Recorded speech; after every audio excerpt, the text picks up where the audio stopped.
Podcast is intended for mature audiences. The views and opinions expressed are those of the panelists and do not reflect in any way those of the podcast partners, sponsors, or affiliates. Enjoy. Hi, this is Michael Buffer, and you're listening to the Voice of the People. Let's get ready for Boxing Voice. Every day I'm hustling.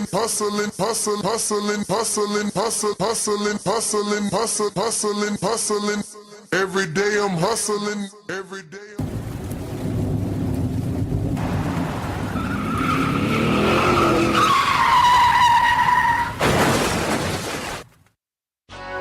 We have new video from a crash that sent welterweight boxing champion Errol Spence Jr. to the intensive care unit.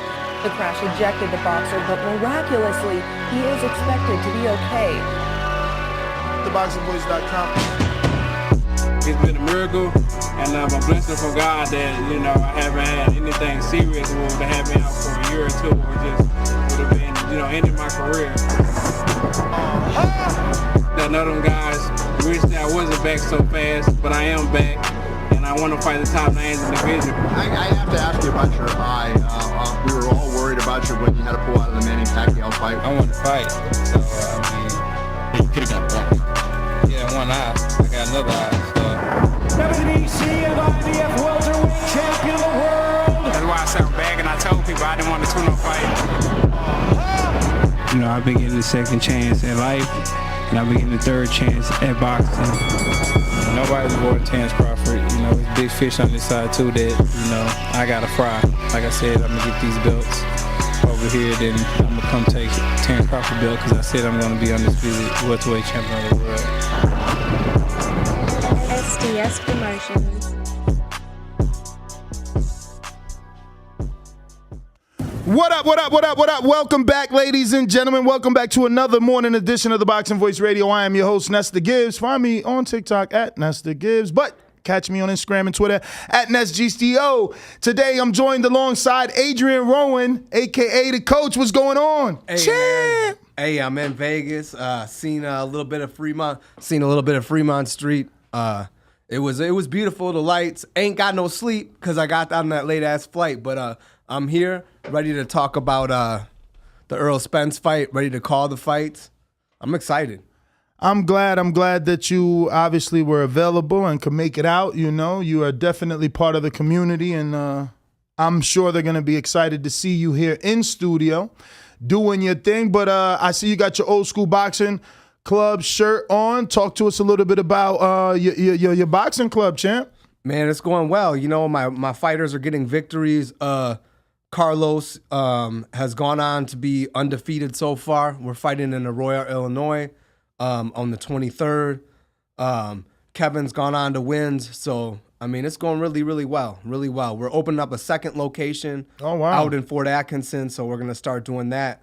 I bought a ring, so I'm going to put the ring up in that location where I have the space. Nice. But it's growing nicely. Doing some work with pros, but I'm just trying to grow the business and the brand because it's a passion. I don't expect it to make me rich, but I just enjoy doing it, Absolutely, man. Absolutely. And you're still so young that you just never know, man. You might end up being rich from boxing. There's plenty of trainers that are very well off. One of them being Derrick James, right? Having two unified champions in Jermell Charlo and Errol Spence Jr., who's going to be putting those unified titles on the line versus Yordenis Ugas, and that's going to be happening Saturday at the AT&T Stadium. Danny, a.k.a. Ringwalk, will be in the building. He is actually should have landed by now, hopefully safely, and will be at the weigh-ins. But yeah, man, I've talked about it. I've heard Danny's opinion on it, but it's been a minute since I've seen you. So where are you with this fight? Which way are you leaning? Are you excited? Have you felt the build-up? I don't know. To be honest, I just like Errol Spence a lot. Mm-hmm. I really do. I'm picking him to beat Ugas. I don't think it's going to be an easy fight. I think the only problem is, we could be overlooking Ugas. That's what Manny Pacquiao did. And, he got beat pretty bad. But I'm looking for Errol Spence to hopefully stop Ugas. But to be honest, he hasn't stopped his last couple opponents. So, I mean, I don't know if that's really going to happen, but he's promising a knockout. And I really want to see where his eye is at. I mean, let's face it. That's a real question. That's a serious surgery. How's the eye going to hold up, especially with his fighting style? I mean, I think his quote was, "Don't worry about the eye, I got another one," or something like that. And he did say in another quote that it was all right. But speaking of the knockout, he did say if Ugas fought in the manner that he fought Manny Pacquiao, he would stop him early. Do you believe that? Do you believe he still can get a stoppage, or you think, ain't no more man down? No, I think there's still man down. And I mean, that's probably because I'm a big fan. Okay. So I still think there's man down.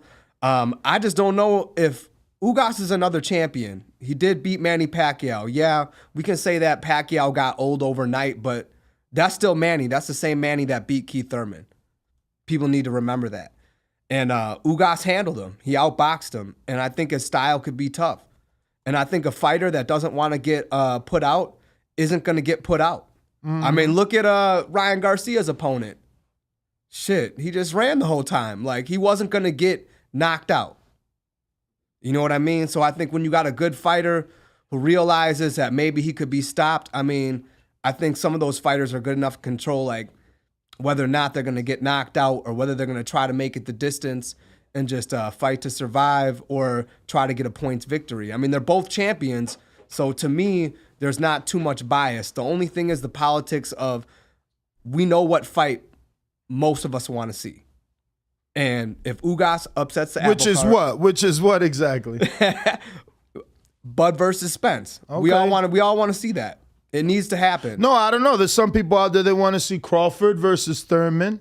But I'm sure you're right. I'm sure that the overwhelming public probably wants Earl versus Crawford.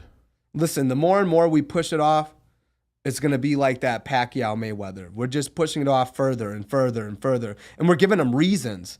But now someone's going to have 3 belts, someone's going to have 1, and they can undispute. And there's no reason why they shouldn't do that. I mean, if Canelo goes and undisputes, Josh Taylor undisputed, we're seeing more of these guys start to undispute the divisions, and I think that's important to start to consolidate the belts, because the big complaint is there's too many belts, too many versions of belts. We want an absolute champion, someone who we can say is the best at their weight division. Yeah, man. Yeah. How likely do you think an upset is? I've been seeing some true professionals calling for the upset. Most recently, we spoke about it yesterday right here in Vegas. Lou DeValle, who was the former trainer of Badu Jack, was in our very own Instagram comment section saying that he's leaning the upset, and just many others. I mean, I'm going to go through some of my comments to see if I can pick out any popular names, but it seems like 1 or 2 people, let's say, are picking Ugas for the upset. Do you see it? I mean, he handled Manny Pacquiao pretty good. I know those are 2 completely different fighters, so, styles make fights, but, I mean, upsets happen. Mm-hmm. When champions fight champions, it happens. I mean, Ugas beat the person who was really the champion, not on paper. So I think that there's a chance always that you can upset somebody. And 2, I mean, car accident, eye surgery. He fought Garcia, right? And he said he was 80% of himself? Isn't that what he said? Was it 80? 80 or 70? 70 or 80% of himself. So it's going to be interesting to see. He says he's 100%. He says he's ready to go and he's going to knock him out. So I'm ready to see that Earl in the ring. Not the one that beat up Mikey for 12 rounds, but, man down Errol Spence. Strap season Errol Spence. Do you consider man down Errol Spence was that version of him in the Porter fight because he got a knockdown late? Is man down getting a knockdown, or is man down that man staying down? I think man down for me is that man staying down. Okay. Because, I mean, what's his knockout percentage ratio? Earl? Yeah. I'll have that for you in a sec. Yeah, I mean, I think he stopped quite a few people, but let's be honest. I mean, as you step up in competition, people get harder to knock out. Mm-hmm. It's better competition. and we see it all the time. I mean, look at just recently, the Rosado fight. I mean, I won't lie, I was thinking Rosado was gonna win too. Versus Mosley. Yeah, because I remember him from the him. Yeah, I remember him from the Contender. I remember the series, and it was cool that you had him on here. I was busy and everything, but I wanted to ask him what it was like, living in the shadow of your dad, because that's got to be tough. Every boxing gym you go to, everybody wants a piece of you, and they really want to work you over. That's got to be a different kind of pressure with that name. And I was, I don't know if anybody asked him that, but I was curious of that. But look at that fight. I mean, it went completely the other way. It did. It did. Does the sun shine on a dog's ass twice back to back? Because obviously not everyone believes Ugas beat Pacquiao convincingly, definitively. Some believe it was luck. Some believe he got lucky. Some believe just Pacquiao was old and he just got lucky. It's not that he's great or he's good. He just beat an old guy. It's how some are going into this fight is all I'm saying. But does luck strike twice?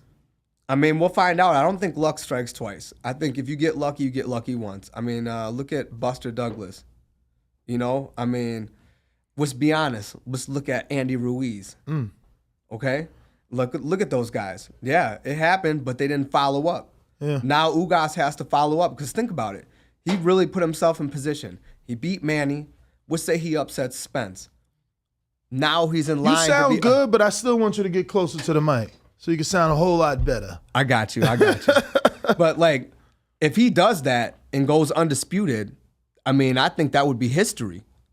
You beat the legend, whether you think he's old or not, right? Mm-hmm. Then you go ahead and you beat Errol Spence, man down, big fish, and say you go on to do the unthinkable and then beat Bud. That would be... You're talking Ugas. Yeah. That's what, but I'm just saying, you say... That'll be lightning in a bottle. Right. Do you get lucky twice? I don't think so. I think you actually have to be good to do it twice. Because now you're going against the unified champion. Yeah. Yeah, man, I'm excited for this one. This undercard is also really stacked. They've got a lot of good welterweights on this one. I think I'm most excited undercard-wise probably for Batiev and Stenonius. I think I can't pick a winner in that, even though I think on record I did go with Batiev. I just think he's a little bit tougher. He cheats, he's using forearms. He's shoving you. He really hurt Jamal James. He's like a grinder, bro. I don't know. I'm going the other way just because you did the interview. Okay. So that's what I don't know I don't know the other guy well enough. If I'm being honest, I don't watch the other guys' fights like that. So after hearing him on the show, I'm gonna go with him just because I know him from the show. And honestly, I felt the same way. I felt like, damn, do I go with the guy that I've interviewed 3 times? I'm invested in him. Or do I go with this guy that I wouldn't want to fight? That I would, in that fighter meeting, I'm like, bro, this dude uses elbows, right? He be cheating in the clinch, right? You better watch out for that shit. Because that dude's a fucking cheater. He gets away with it too. So, Stenonius said that he's aware of it and that he's ready. But I don't know that anybody could be ready for consistent, you're in the clinch, the ref says break, so you relax, my man just elbows you or forearms you in the throat. I don't know, this dude's pretty rough and tough, I tell you. I know Jamal James, he'll attest to that. And he did, because I asked him, bro, did you think he was a dirty fighter? When we interviewed him. And even Stenonius thinks he's a dirty fighter. So we'll see who's going to be the referee, because I think that's important. Because not only is he dirty, but he's very active, bro. Batiev lets those hands go. He's always working, and he'll use his head. I don't know. It's going to be interesting. That's why that's the one I think that I'm most interested in. I'm trying to think who else is on this. I don't know, but if you know you're going into a fight like that and you've seen that guy over and over again, you should be coming up with a plan in the gym and not show that guy any respect. Because the thing is, if someone's being dirty, putting elbows on you, doing all sorts of stuff, and you're still showing respect, I mean, they're going to do it all night. I don't know, man. So then you're saying go out there and fight his fight. I'm just saying, like, listen, if he do something dirty to you a few times, just let him know, okay, but I can get you back too. Get his respect. Get him to be like, okay, maybe I shouldn't keep doing that because he's going to do it to me. Because listen, if he's leading with his head, I mean, do you want to risk a cut? But that's the thing. That's the thing. If he does it to you, you do it to him, now you're fighting his fight. So he has you right where he wants you. Like, he needs to be outboxed. You can't go in there trying to brawl with that dude. I'm not saying I think that's what he wants. I'm not saying necessarily brawl, but every once in a while, let him know. I mean, you got to outbox guys like that. People who are just going to bring pressure. You need to keep distance. You need to pick your shots. You need to frustrate them. But at the same time, you need to let them know, too, if they come in close with the dirty tactics, you're willing to give a little elbow back, too. Well, Batiev had this to say. He says, my win against Jamal James was a good win, and it's given me more confidence moving forward. I'm just as hungry as Stenonius is, and I know what to expect from him. I'm completely ready. This is the kind of fight I like to be in. I like to make it tough in there and bang with my opponent on the inside. I'm looking forward to it, excuse me. But you see, he's ready for that. Like, that's what he wants. He needs a margarito, man. He goes on to say, it's a big honor to be on this card. It's easily one of the best cards of the year, and it's a great opportunity to show off my skills and my boxing. Once I stepped into the gym, my trainer, Joel Diaz, he told me I'm the best welterweight out there and that I'm going to become a champion. Now we have that belt. I'm growing and getting better with every fight. The main event is a great fight. I'm looking forward to seeing who wins that fight. I can face them next. I don't want to make any predictions for that fight. I have a goal, and that's to stop my opponent. That's what I'm looking forward to doing. So, I like his confidence without a doubt, but I do want to touch on the fact that he said it's a big honor to be on this card, and it's easily one of the best cards of this year. And I think he's absolutely right. Like, when you consider this undercard, this is one great welterweight fight. Then you have Cody Crowley taking on Josecito Lopez in the welterweight division. Then you have Jose Venezuela, a.k.a. Rayo, taking on Francisco Vargas, a former champion, in the 135-pound division. Gamboa, Isaac Cruz in that same division, and they're facing off in each other on this card. Obviously, you got Ugas and Spence, and I believe I'm forgetting Brandon Lee and Zachary Ochoa. I mean, it's a freaking stacked card. Like, that's what's up, though. I like it. That's what we need, though. Think about it. You do, especially when you're spending money. Exactly. I mean, at least we're getting our money's worth. I mean, the problem is with some of these pay-per-views, you're paying. What are you paying for? You're paying for the main event and nothing. Usually just the main event. You're absolutely right. What was the last good one? Wasn't it Fury Wilder 2? They had a really good undercard. Yes. They had like an excellent undercard. Yes. And honestly, I think this might be better. Some might say that the last one was better because obviously a lot of people are more attracted to heavyweights. You had Jared Anderson on there. Plus you had cross-promotion fights. But I believe this is a very properly stacked card. It looks like you might have never sent the guest confirmation. Which one? Bernie. I went through this morning. I asked you, do you want me to text him? And you said no. Oh, I didn't even hear that. I thought you did that last night. Oh my God. Honestly, I thought let me see what I sent you. This is crazy.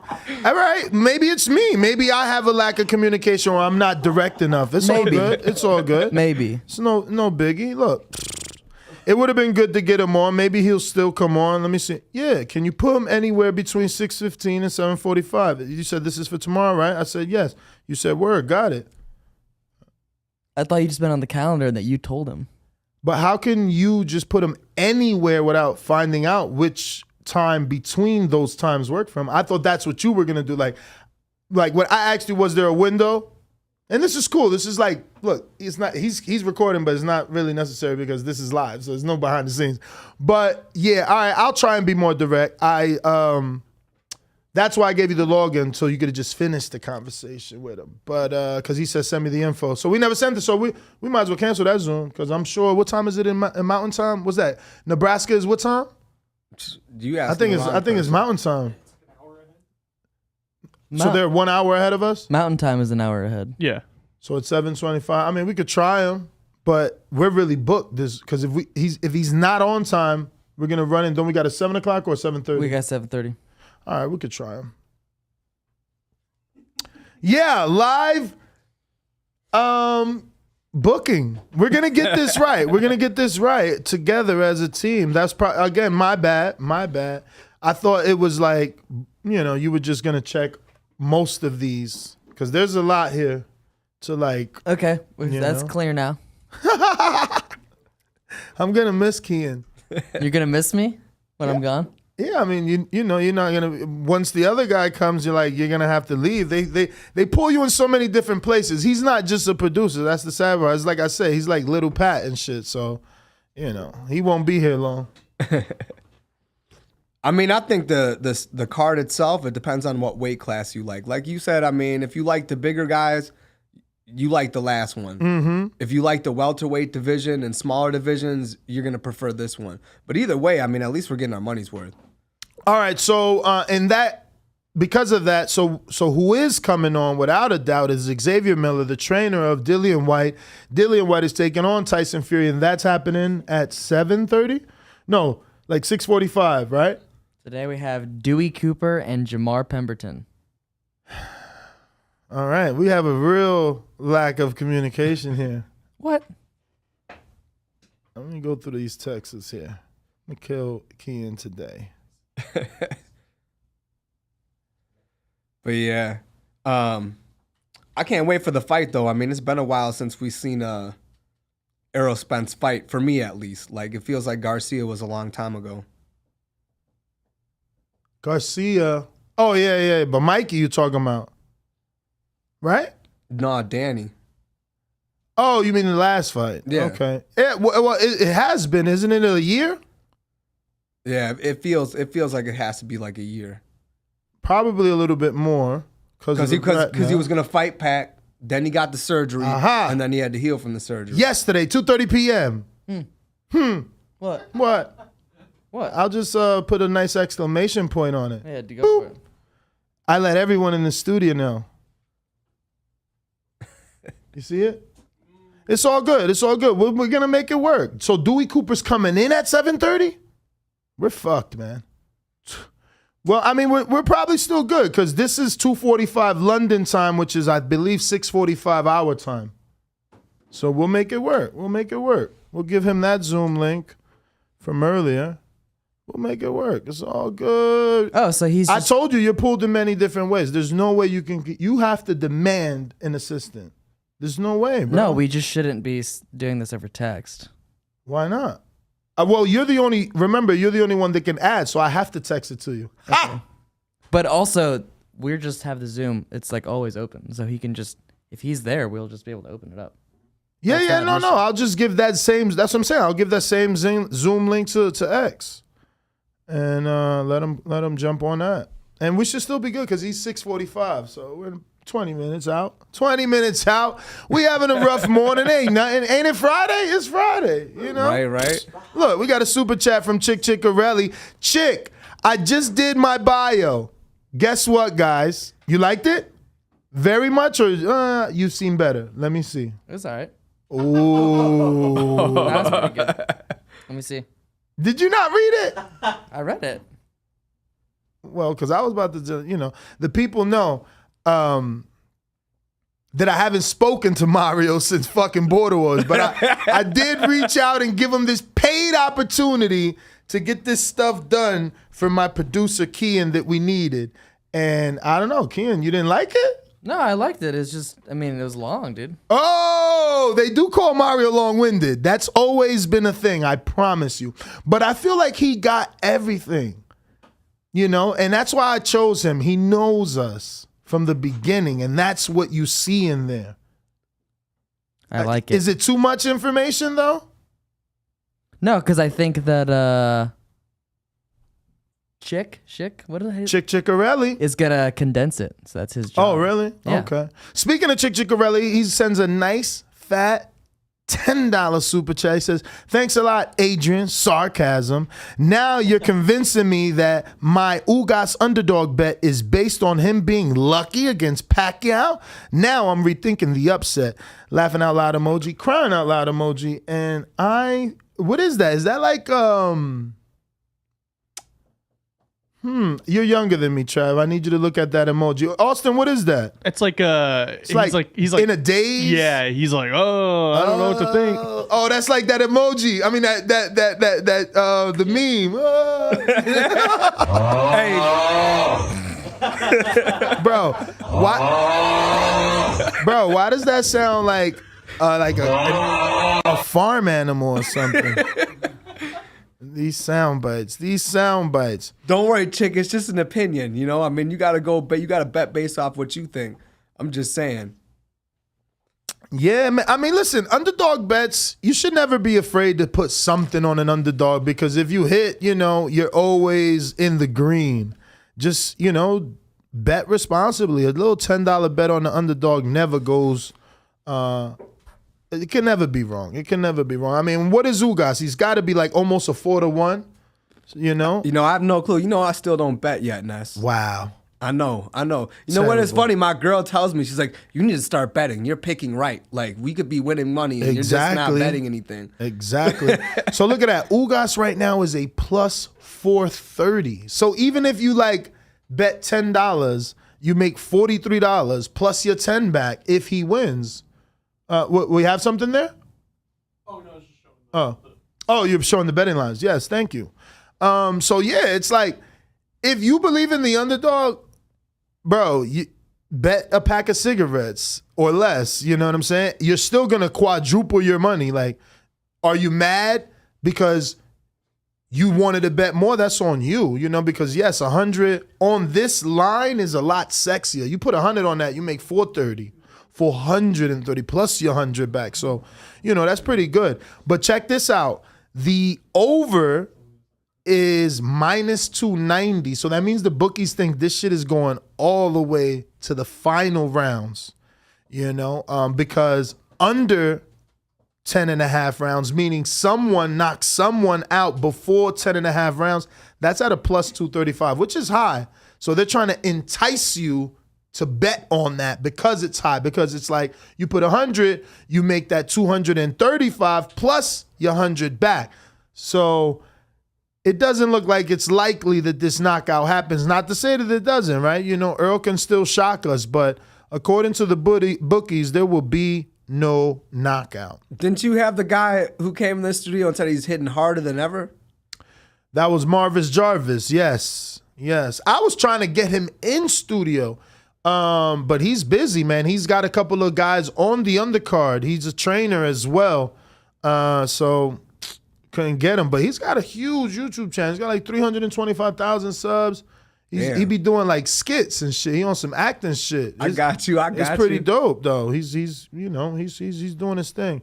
I actually sent our producer. I know he's you know, it's not even fair to call him producer because he's like wearing 3,000 hats. But I sent Kean some stuff on some pretty popular people. Did you find out what movie that kid was in? I know I've seen him in a movie before. I think he's in the Rockies. I've seen him all over TikTok too. Yeah, but he was in a movie, where he like played some sort of crime boss enforcer. It's hilarious. Let me see if I can pull up his picture because I know it's a kid. Oh shit! Bernie said, "Let's go." So we're fucked. All right, now we're officially fucked. Okay, but we're gonna still make it work. We're gonna send Bernie that link too. Bring them both on. Fuck it, man. And we'll get him off at 45 when X is ready. Fuck it. I mean, all right. And then we got to go to my little kid. What's my man? Yeah, I know him. He's super. Yo. Or we could. I really want him on the show too. He's got 5.4 million followers. So my son probably knows who he is. His name is Javon Warner Walton. Let me get a screen share. He's pretty young, but he's been in all. I'm telling you, he's been in movies. everything. I've seen him in the movies, and he's obviously gonna be a future world champ, according to him and his dad. He's been on, I think, Billions. I'm sure this is probably a He's on scene. Euphoria. He was a drug dealer in one movie. The kid, he's not even 4. He's on Euphoria, the HBO show. Yes, I seen him on that too. No, he's gotten a little bigger. He was even more popular when he looked younger, but you know he's growing now. And this is his dad right here. He's got like 200 and something on Insta. Yeah, I'm gonna be honest with you. I can't remember the big movie he's been on, but I wanted to screen share this because someone will tell you the big movie he's been on. He played a couple of big roles, which I was like, whoa, okay. The HBO show Euphoria is his biggest role for sure. You think so? 100%. I think if should we IMBD him? IMDb. Oh, is IMDb? IMDb. Oh, so maybe, no, he said Euphoria out now. HBO Max, partner with Toxic Skull Club. Never heard of them. Based on his Instagram, it looks like he was in like an animated film. The Addams Family 2, 2021. That's movies and TV shows. See, here we go. Here we go. Okay, so he putting in some work. Nah, I'm telling y'all. I've seen him. I knew him on movies. I think he played one of the Rocky or the Creeds. I'm telling you. I just got to find his IMDb. Yeah, everyone thinks that it was Michael B. Jordan, but it was actually this little kid that was in Creed. Yeah, right. Known for Academy Umbrella. I did see that. Umbrella Academy? Yeah. Wasn't that I said it's totally backwards. I didn't even Wasn't see it that on Prime? It was a Netflix thing. Netflix? Okay, I did know watch it was a big though. streaming thing though. Yeah, I didn't watch that at all. Nope. Somebody said the Hollywood voice, as if they're pissed that we're talking about movies and stuff in the chat. Oh, who's that? The Hollywood Who's that? voice. Who's that? Take the screen share down. I'm gonna go find them now. We're going to find out where you live. Oh, it's Rue, of course. Of course it's you. Of course it's you, Rue. But we are waiting on Bernie. He is available, it looks like. And then we'll be getting, he don't have Zoom. Can't you just click the link without having Zoom? On your phone, you need the app. Download the app. Let me send him this message because we ain't got that time. We gotta, we ain't got that type of time. We gotta, lock this in. You know, you deal with nothing but dinosaurs, man. It took you bothering me for a couple years for me to get an iPhone. I know. Champ, I need you to download the app, or if not, we're gonna run out of time because we do have another trainer scheduled a little bit after you, and we've already lost 7 minutes of your interview time. We could always reschedule you. Yeah. So, show business. This is what I'm saying. This is why I hate having guests, because you expect someone to show and it didn't show. But shout out to Shakur. I keep forgetting this is my camera. Shout out to Shakur for showing up and making TBV great. That was a fantastic interview. If you haven't already caught that, check it out. It's on yesterday's flagship show, where not only did we preview and predict all this weekend's action, but so did Shakur make his predictions on the Ugas fight. Did you watch it? Do you know who he picked? Nah, I was. But you guessing what? Who you guessing he picked? He cool with Errol, but he sparred Ugas. I'm thinking he picked Errol. Yeah, you're thinking right. You're thinking right. You're thinking right. So let me see what he just said. Okay, I can't make this one. Okay, next time, champ. So we lost Bernie. Okay, next time, champ. I mean, do you think a lot of people are just picking Spence because they want to see Spence Crawford? Absolutely. Absolutely. That is a freaking amazing thing to bring up, because you're right. There are those zombie mentalities out there that they're just like, I want to see Spence and Crawford. You're right. You're absolutely right. And they won't give Ugas a shot. I might be one of those guys, though. I'm going to be real.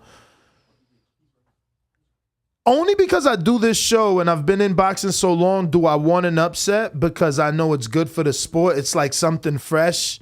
And look at what happened to Andy when he upset AJ. Yes, all those years removed, it's like he's going backwards, poor guy. But after that upset, it was like, boom, he exploded, and a star was born. And that's why he was able to go to pay-per-view after. That's why he's able to now to get this fight on Triller for more money than people probably expect. So, yeah, man, I don't know. Upsets are good for the sport. They are. I mean, Triller also is like, they're still overpaying, right? Are they still because they came in overpaying people? They're paying well, from what I hear. Yes, because I remember speaking to Michael Hunter, and he got a 4-fight deal, and that's why he didn't take the Hrgovic fight. He's like, yo, they paying me well, and I get it. When you haven't been paid well, and you getting a 4-fight deal on a network that, let's be real, it's hard for them to get an Andy Ruiz. Like, we weren't expecting that. So Michael Hunter is kind of safe, so to speak, over there on Triller. Like, what heavyweights do they got? You know what I'm saying? And even if Andy beats Spong and Triller's allegedly building up to a Andy versus Hunter fight, Hunter's like, bring it on. I've been sparring him all my life. We was in the gym. I helped him get ready for both AJ fights. So win-win.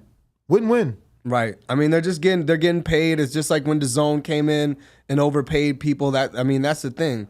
Like, I just seen so many times where they got overpaid, and then I was talking on the back call with some of them and looking at like what Errol's making now. How those deals are set up for them to make money. You get this much guaranteed up front, which doesn't look like a whole bunch, but if it sells well, that other percentage, that back end money, always makes up for it. For sure. If they perform. Because the thing is, it's a business, right?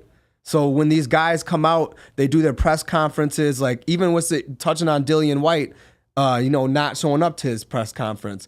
Like, you want it to sell out. And obviously, that stadium's selling out. I'm sure the pay-per-view is going to be great, but it's like, you're marketing yourself. Because if you're getting paid off the back end, the more buys you get, the more money you get. Why wouldn't you?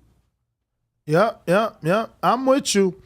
I am with you, man. I think they did some good promotion, but I felt like they turned it up this final week. Do you feel like you felt the hype for this fight? To be honest with you, this fight... That's what I want. No. Okay. I mean, I'm going to be honest. Like, I didn't watch the All Access? The All Access. Not even one? Nope. Okay, I watched only one. I didn't get to watch two. I'm like you, extremely busy. Yeah. But damn, you didn't even get one in. Nah, I've been busy, man. I've been trying to run my 3 businesses, man, and it's crazy. There's just so much going on. You a hustler. You a hustler, homie. We throw in our own first show, amateur show on June 25th. So, wow. Yeah. Is it going to be in Economawa? No. It's going to be at our new gym facility because it's like 3 levels. It's huge. It's giant. So George finally bought a building. Yeah, he's got a partner with that building. But when I say it's giant, I mean, bruh. It's so huge. Is it like one of those, what's the giant ones out here on the West Coast? Like Lifetime? Y'all yes. You always talk about that when I go out to Milwaukee. Yeah, man. Wherever I'm at. It's close to comparable to that in like size, but he's got like his jujitsu. Do you know the square footage? Nah, it was giant. It took us like 10 minutes to walk around. No, it would have been good, and just drop your square footage on the table because our building is pretty big itself. I cannot wait. I wish, honestly, I hate that we're getting. I mean, no offense to Sticky Paws, but I hate that we're getting guests here because it's like now I got to get Shakur again in the new building. Almost like wasted potential, and it's kind of like, hey, we gotta ramp it back up. Exactly. Yo, for real, it's just like that new building is so sexy. Like, there is a location where eventually we're gonna have Info Joe live cooking puff pastries. Like, they literally gave me clearance. Like, yo, you could do a whole show right here. Man, I better get an invite to that. That's all I'm saying. Come on, bro. You're the first guy I flew in. What are you talking about? There we go. This guy, he needs a physical trophy, huh? He doesn't notice that? You're the first co-host I flew in, Champy. Yeah, man, listen. I always said it. Y'all know fucking camera. I do need a little label now. I said it yesterday, but I keep talking to this one. It's because the screen's here. That's what it is. Right. But I've always said it, never leave a man behind. That's been my motto, and here you are, champ. Don't worry. Listen, and there's more to come. Bo will be here today as well. Did you ever meet Bo? Oh, yeah. Several times. Yeah, because he's always at Border Wars. That's right. See? Another great reason that Bo is here, He's been around, so it's about to get official, man. Man, he need to bring them Steelers colored Nikes he has. He keeps saying he gonna let me cop those joints, and it just never happens. So, Bo, I know you coming on a plane. I'm just saying, if you can bring them black and yellow joints. Oh man, he's already on his way. He texted me like 5 or 4. What time was it? 4:47 that he was leaving Atlanta, so he had to stop. But yeah, man, you in Vegas where it's nice and legal. How was that first L? Oh, that was beautiful. Hey, I'm not gonna lie. So, right, he brought that packwood. Back home seems interesting. Back home, I just seen it at the dispensary, but I didn't get it. They didn't have it anymore. So back home, they have the THCO or whatever, but they're packwoods, right? So I went and bought a few of them, and me and my girl tried them, and it was all right. But you got to get closer to the mic. These having that are like, make him get closer to the mic. No, don't turn it down. Just get closer to it. I got you. There you go. But the real one, out there on Fremont, that was the truth. That was the truth. You should definitely go cop one of those. Yeah, man. I didn't ever hear about that till yesterday, I think, or the day before. I walked in there and I'm like, whoa, what's that? They had an official display. The box with the showing with it the glass open with everything. And I'm like, I got like 8. I kept the boxes, man. The packaging's so beautiful. Yeah. I just put my flour in them little glass tubes, man. Nice. Yeah, Team Batman, you need to get out here, baby. You need to get out here, man. He said he can't wait to come back. Let me see if we got any super chats. We're going to open up the phone lines. Also, before we do that, though, I did want to talk and clear up any, false narratives, any rumors, any, discrepancies with whether or not Ugas and Errol Spence Jr. are doing VADA testing for this fight, which they are. Victor Conti took to his social media and kind of stirred up some stuff insinuating that Errol and Ugas haven't been doing testing, and if they did, why are they not making it public? So VADA came out and did make it public, which obviously Keith Idek from Boxing Scene wrote an article that you can find on Boxing Scene. But we can screen share this tweet just to show you everything here. So this is he specifically added Victor Conti so that Conti is well aware of what's going on, since he was the one that started the dirty little rumor that possibly Errol and Ugas had not been testing, and that a fight of this magnitude should never go with no testing. I mean, this dude said so much stuff without just calling Margaret Goodman. I mean, it made him look crazy because now here's all the information. But Ida goes on and says, for Victor Conti and anyone else interested in proof of full VADA testing for Spence Ugas, I've attached a copy of the VADA letter dated from February 17th, have also attached a copy of the VADA letter dated 6/10 as proof of full VADA testing for Pacquiao Spence. So he's even showing you that when Pacquiao was going to fight Spence, they entered into VADA testing. Then Spence obviously couldn't fight because of the detached retina. In steps in Ugas.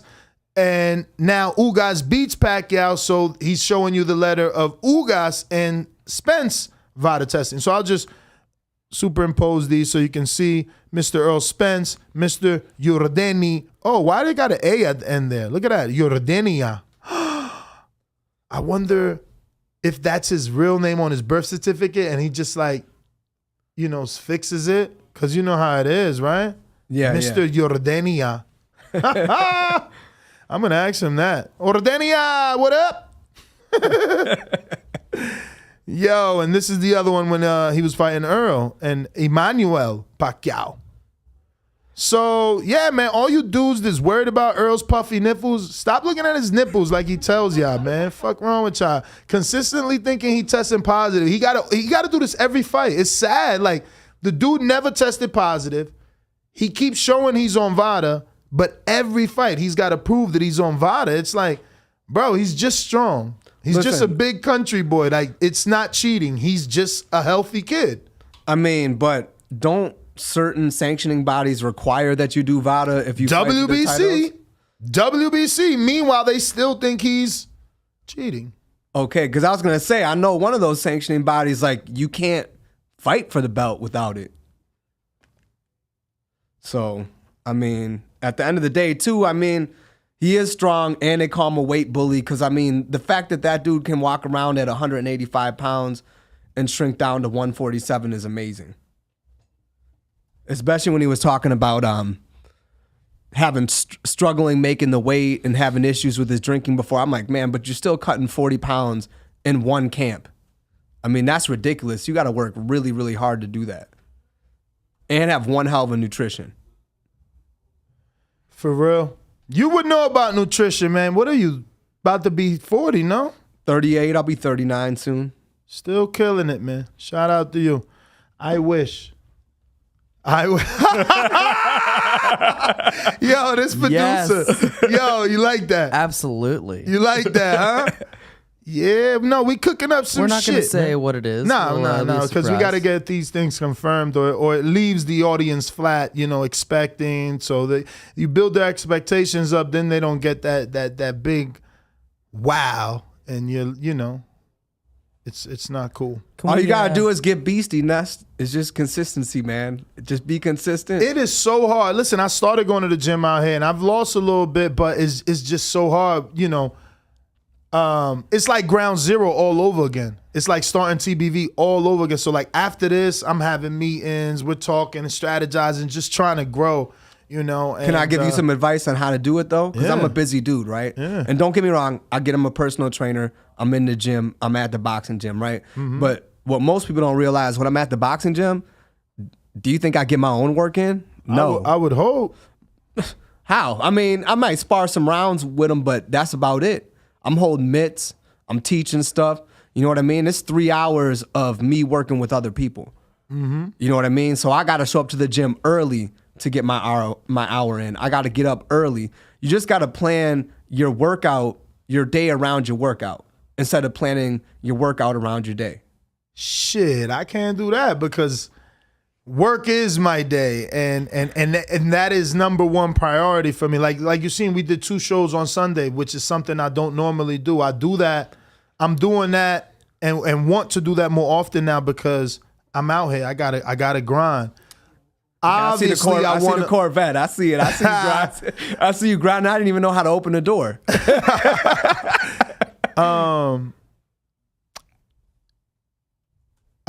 Shout out to Mario.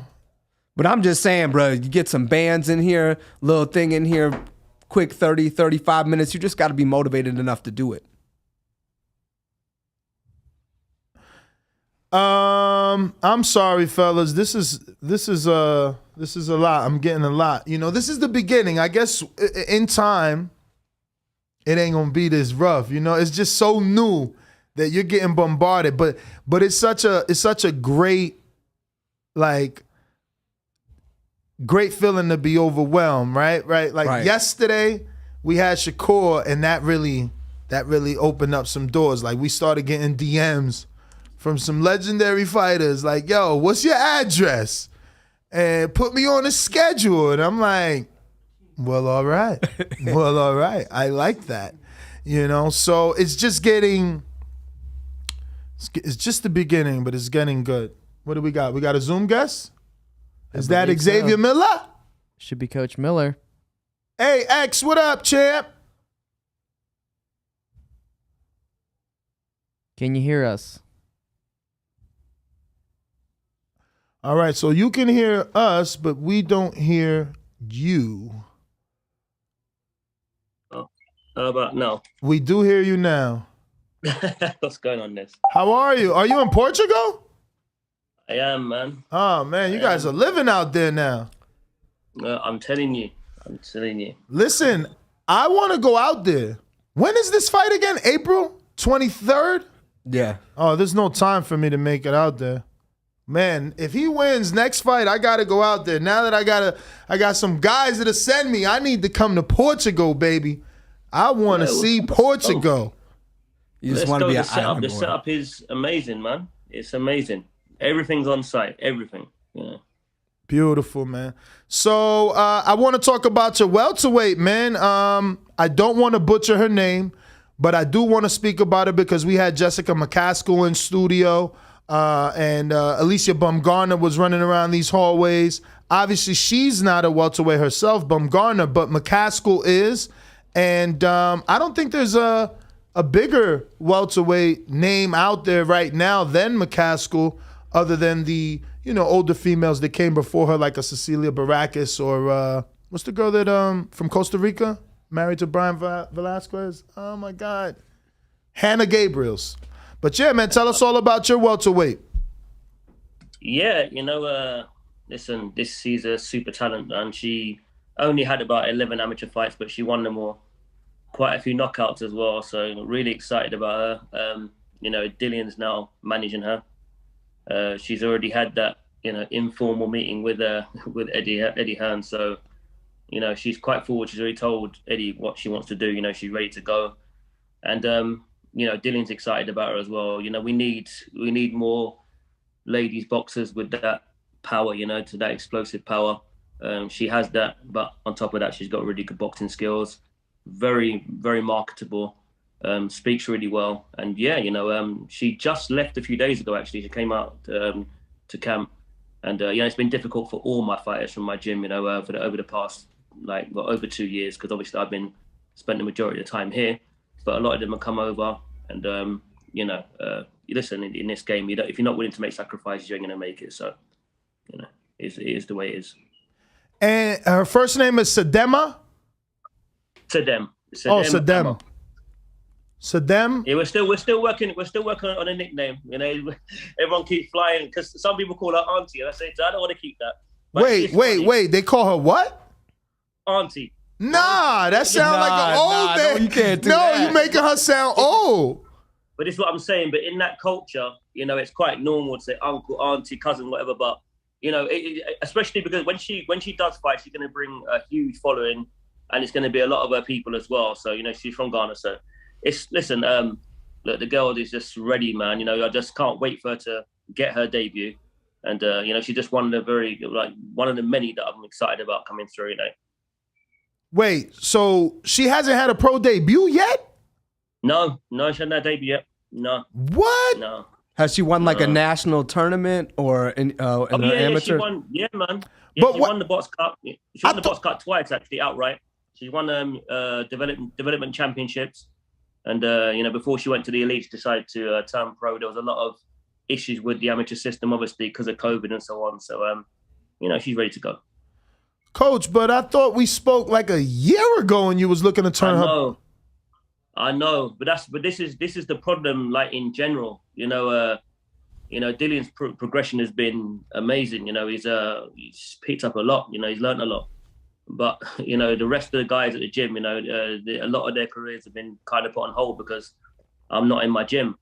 And that's why I've had to find a way to balance everything out. It has been difficult because I spent a long time building these guys, and I'm trying to follow, the coaches that, that I used to follow when I was younger. They had good fighters in the amateurs, and then those fighters turned pro with them. I wanted to continue doing that. I wanted to do it the hard way. So I put a lot of time and effort into those guys, but like I said, it's not anybody's fault. There's not one thing in particular. COVID's it was difficult for everybody. Everybody struggled. So, but listen, things seem to be coming good now. Good start to the year, and all these guys are going to get out now. And start making more progress. Wow, I'm over here thinking that we were going to be talking about her possibly on the undercard or something. So Dillian doesn't get a slot on this card for any of his fighters?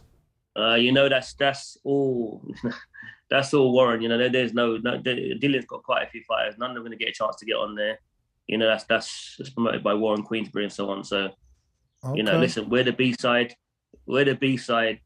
You know, you want to be the A-side, you got to beat them and take that slot. And that's what we're going to do. For sure, for sure.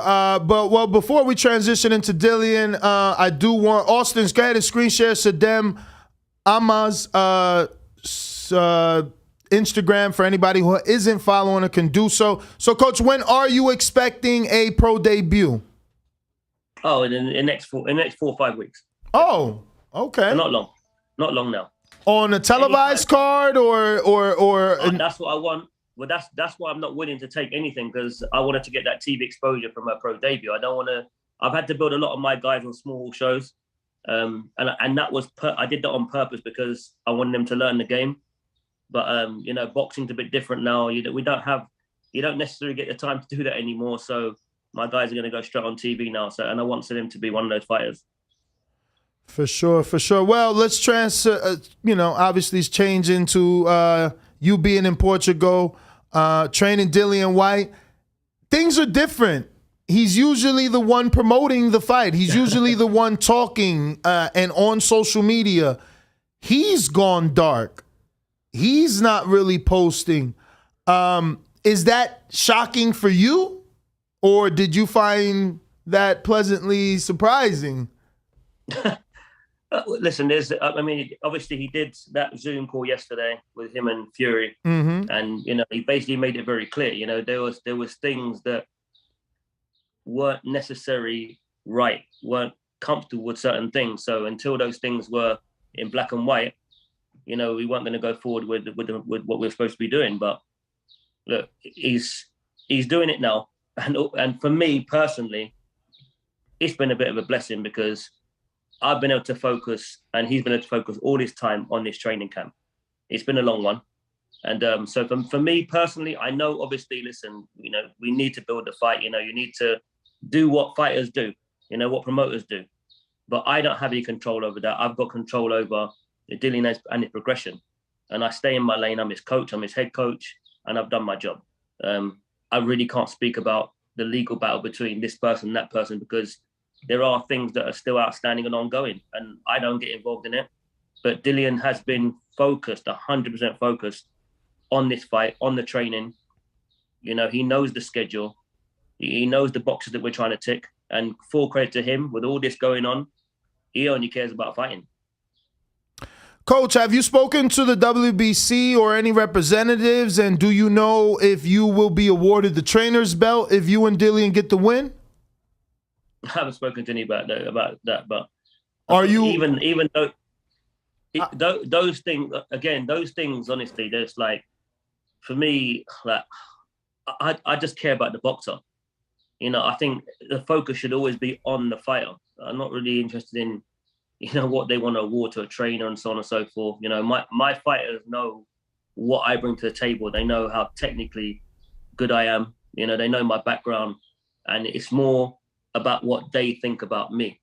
I'm not concerned with what anybody else thinks outside. That's including any governing body or any promoter or any manager. I don't care about them or what they do. I only care about IQ boxing and my fighters. But you do understand that those accolades attract bigger name fighters or more fighters and give you the stable, you know, and then you become the Robert Garcias and the Freddie Roaches of the world who have all these world champions. You know, you have to have, you know, recognition comes with your fighters. So I completely understand that, Ness, seriously, and to a degree, I do agree with you.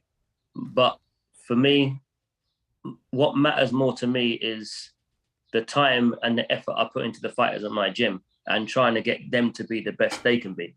You know, every fighter is only going to reach a certain level. You know, you might be domestic level, you might be European, you might be world level, you might be elite level. My job is to make sure you reach your full potential. And that's for all the boxers at my gym. And I want to be known for building fighters. You know, a lot of these fighters that these trainers you're mentioning, I understand that, but the majority of them did receive fighters that were already world champions or that were already decorated amateurs. You know, it's not that many that are building fighters from scratch. And, you know, the guys that I idolized when I was younger, this is what they were doing. I don't really want to be part of this new makeup. You know, it's just like with Instagram. You know, I keep getting guys asking me, "Can I do tutorials?" It's cringe. I couldn't do it. I don't like the idea. I don't like the idea of doing stuff like that. I don't like the idea of doing all this flashy pad work. I don't know. Maybe it's just past me, Ness. I'm just too old. I mean, I'm nearly 50. I mean, that to me is a young. Damn, you look young, X. I had no clue you was almost 50. I definitely thought like 30s, late 40s, early 40s, never 50. Yeah. Shit, you look as young as Adrian. Adrian's 38. I'm trying, but that's what I'm saying. Like the time, a lot of people are talking now about who's Xavier, but like I put so much time into my gym and building fighters, even all this in the small circuit.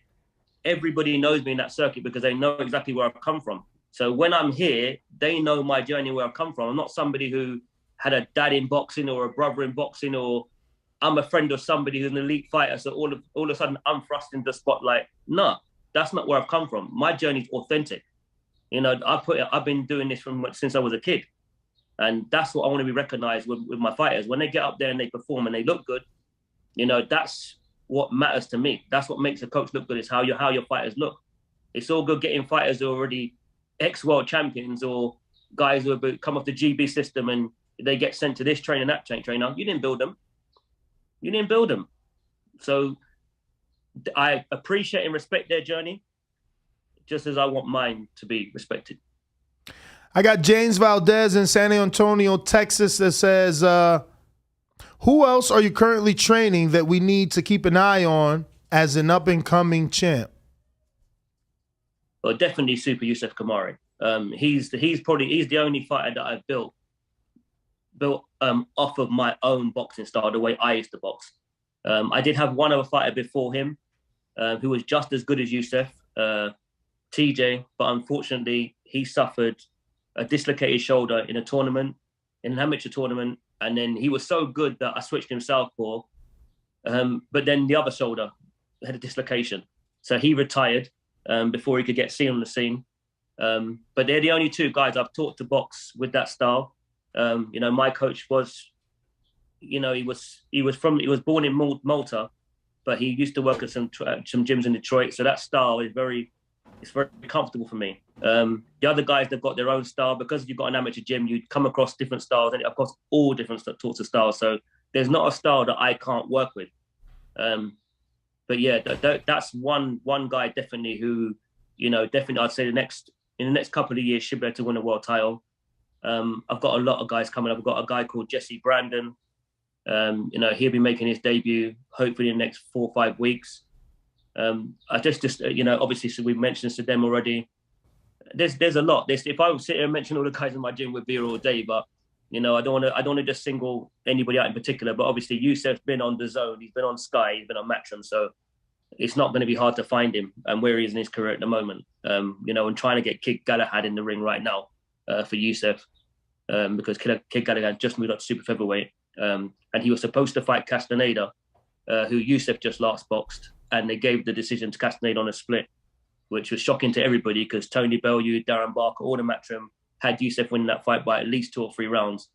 But for some reason, the Kid Galahad and Castaneda fight didn't happen. So we said, we'll jump in with Kid Galahad, no problem, anytime. But we'll see. Obviously, Dillian has to concentrate on his own fight because he manages Yusuf Kamari. Once he's had his fight, then I know Dillian will prioritize Yusuf because that's one of his, you know, he believes in Yusuf. He knows the level. So you want him to face Kid Galahad coming off a loss? Yeah, because it wasn't a loss to me. If it was a loss to me, then yes, that's different. But no one had Castaneda winning. You know, he showed separation in 1 round, but the majority of the fight he was getting outboxed, and he wasn't winning exchanges either. I mean, the fight's up anyway. You can watch it. I've never actually, in all my years boxing, I've been in boxing since I was 11, 12 years old. I've never seen a production crew like Matchroom Dazn put out a highlight of a fight, and it's 90% Yusuf Kamari and 10% Castaneda, and you give him a decision. So I don't know what was going on. Did you guys contest it to the commissions? Did you try to get it overturned? Or did you just take the loss and go home? Yusuf was honestly in pieces afterwards because he knew that he'd beat him. But there's not really any point. I know Yusuf's going to get to come again. He's young enough. And I want him to continue fighting guys like that. You know, he just fought a guy called Rodriguez who, and that was in Barcelona, who actually boxed Brona. We boxed him on 6 days' notice before the Castaneda fight. So Yusuf's not scared to get in the ring with anybody. You know, he's ready to go. And I'm confident to put him in the ring with anybody because I know what I have and what I built. But his opportunities will come. You know, there's no point sitting around crying over sport milk too long because, you know, another opportunity will come. Dylan will make sure he gets another opportunity. Absolutely. All right, Austin, you can take that down. We got another question here coming in from Young Tigre, also in San Antonio. It says, have you seen the best of Errol Spence, or will he prove the haters wrong and show them he's just getting started? I think he's got a long, long way to go. I think he's a phenomenal fighter.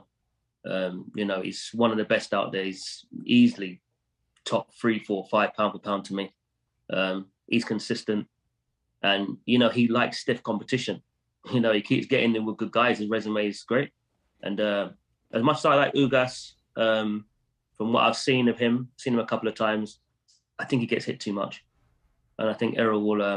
I think Errol will either beat him on points or I don't know about stopping him. That's going to be hard. I don't really see Errol Spence as a puncher, to be honest with you. I mean, if you're a puncher, you're a puncher. Stopping guys, I don't really see that in Errol. Especially at the highest level. Those fights normally go to points, so I see points. But Ugas is talented, but I wouldn't take too much from the Manny Pacquiao fight. I mean, we know that they were all clamoring to try and get that fight with Manny because he's at the end of his career. You know, Crawford, Spence, everybody wanted it because they know he's reached the end. So we'll see what he brings. I know it's going to be a good competitive fight, but I don't necessarily see a close fight. Coach, so I got a question as another coach with a boxing gym. How long do you usually keep your amateurs? Is it different for each individual? Like you have her after 11 amateur fights gonna go pro. I mean, do you just assess that by the competition they fight? Is everybody different? Do you make them fight at a certain level and they have to place at least or win a national? It's probably called something different, but win a national championship? Yeah, I mean, everybody's individuals. Everyone is, you know, there's just so many factors, as you're saying. It depends on the fighter's age. It depends on how they performed in the amateurs. Most of my fighters, even through the amateurs, I've taught them a professional boxing style because the goal is to go pro. There's only one fighter I'd say that I actually taught them to box in the amateur boxing style, which was Shaquille Johnson.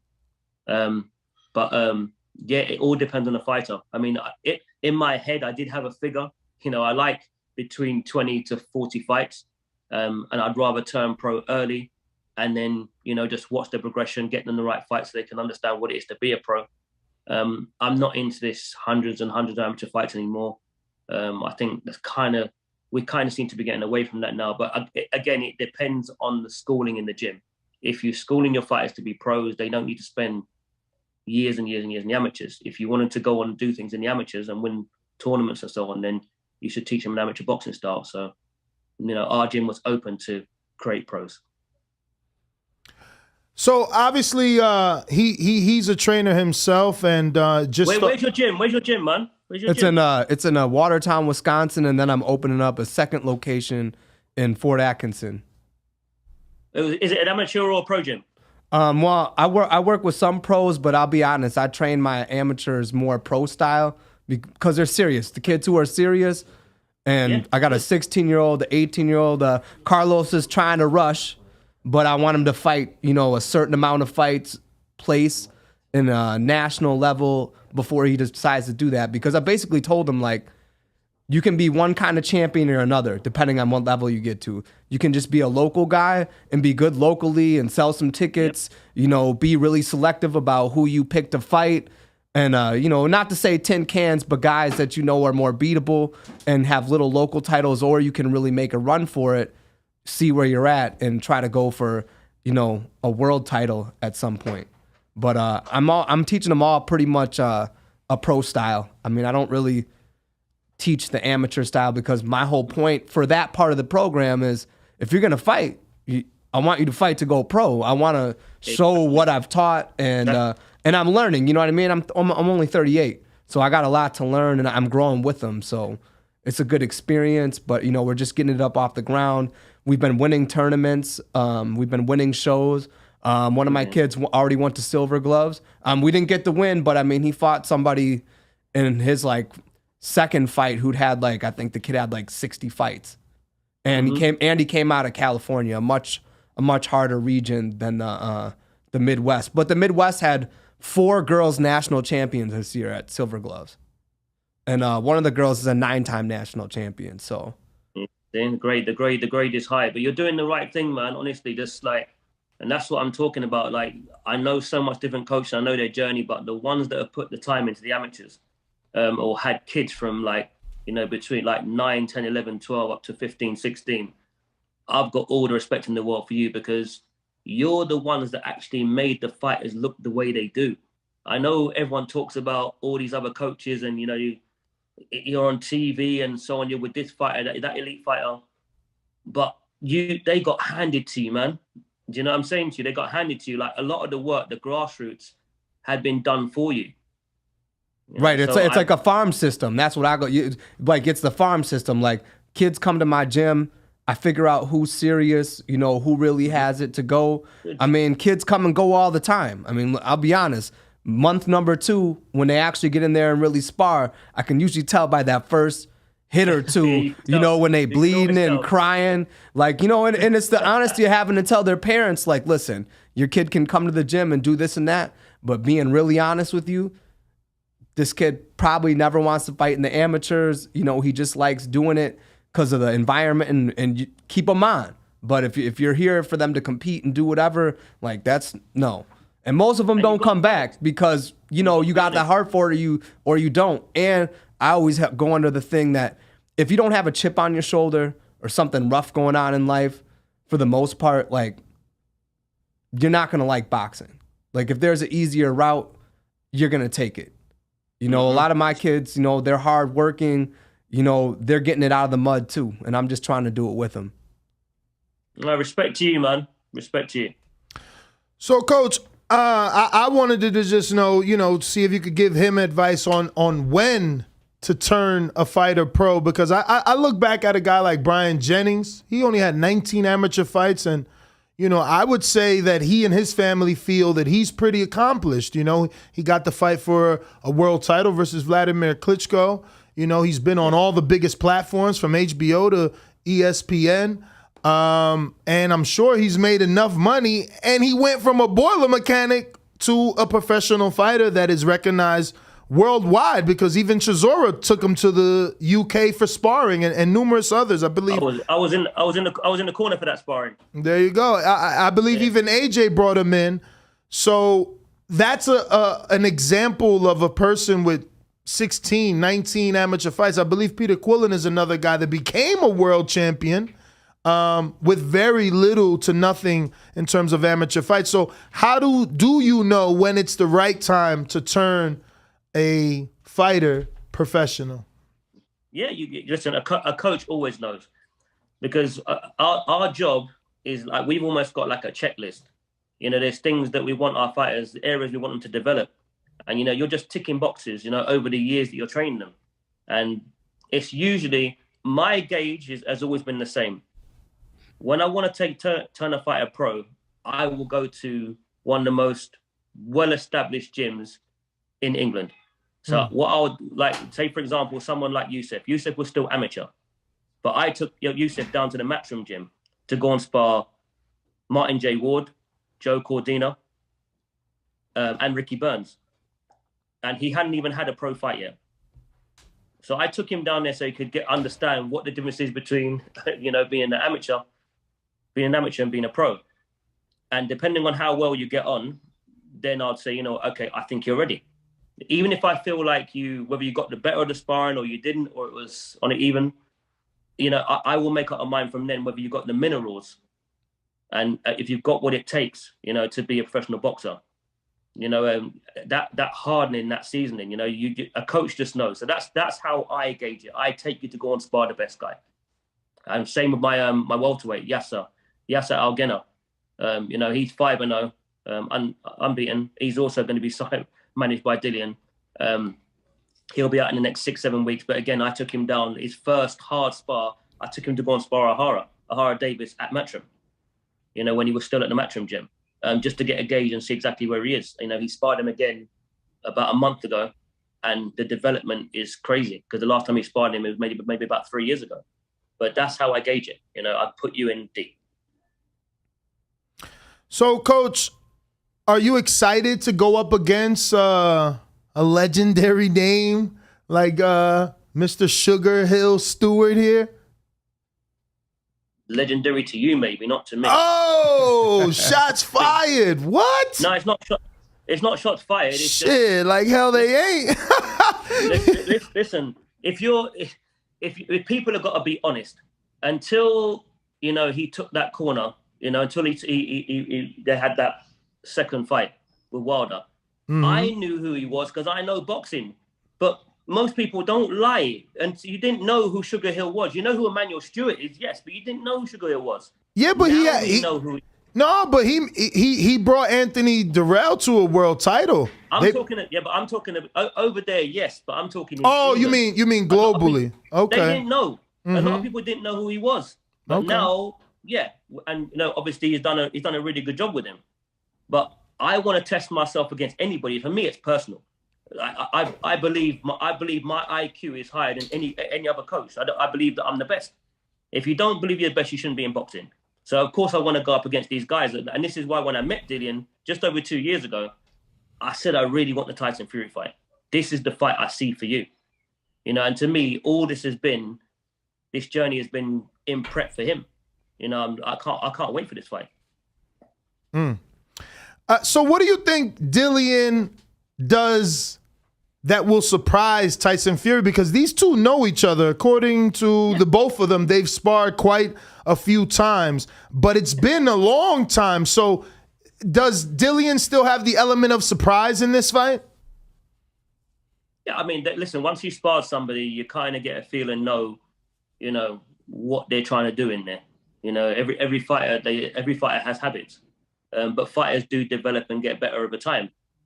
Up until that shock loss with Vetkin, you'd have to say that Dillian was one of the most improved fighters in boxing because of his resume. He kept beating good guys and they kept putting good guys in front of him, but he kept getting the better of them. So in terms of development, to me, yeah, Dillian has progressed more. Tyson's been pretty consistent. He's he knows what he's doing in there. Tricky guy. He's got that height. He knows how to use it. But Dillian is a very difficult person to figure out in there. And at the same time, he's hungry. This is his first world title shot. He's been waiting a long time for this title shot. He's a dangerous person. And on top of the fact that, he's a really good fighter, but the last 2 years, he really has he's become a more complete fighter. Now, we've worked so hard together. And it's taken us this amount of time to get to where we are now that, yeah, I'm expecting Dillian to rip that title from Tyson Fury. So when I had Kevin Cunningham in here, right before his fight with Erickson Lubin and Sebastian Fundora, who's a very tall fighter, I asked him, I said, is it as easy as the smaller man just getting in on the inside or the bigger man and beating to the body? And he said it's not that simple. And obviously it wasn't that simple either in that fight. But can that game plan be used for Tyson? Because according to Dillian, Tyson doesn't like it to the body.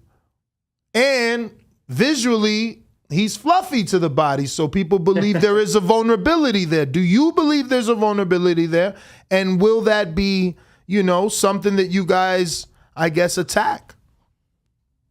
Yeah, the reason why I was laughing when you mentioned that fight is because of what Crawford said about like a cheat code. Because obviously when we were younger and you're playing them games, you could create your own character and you can make them as tall as you want.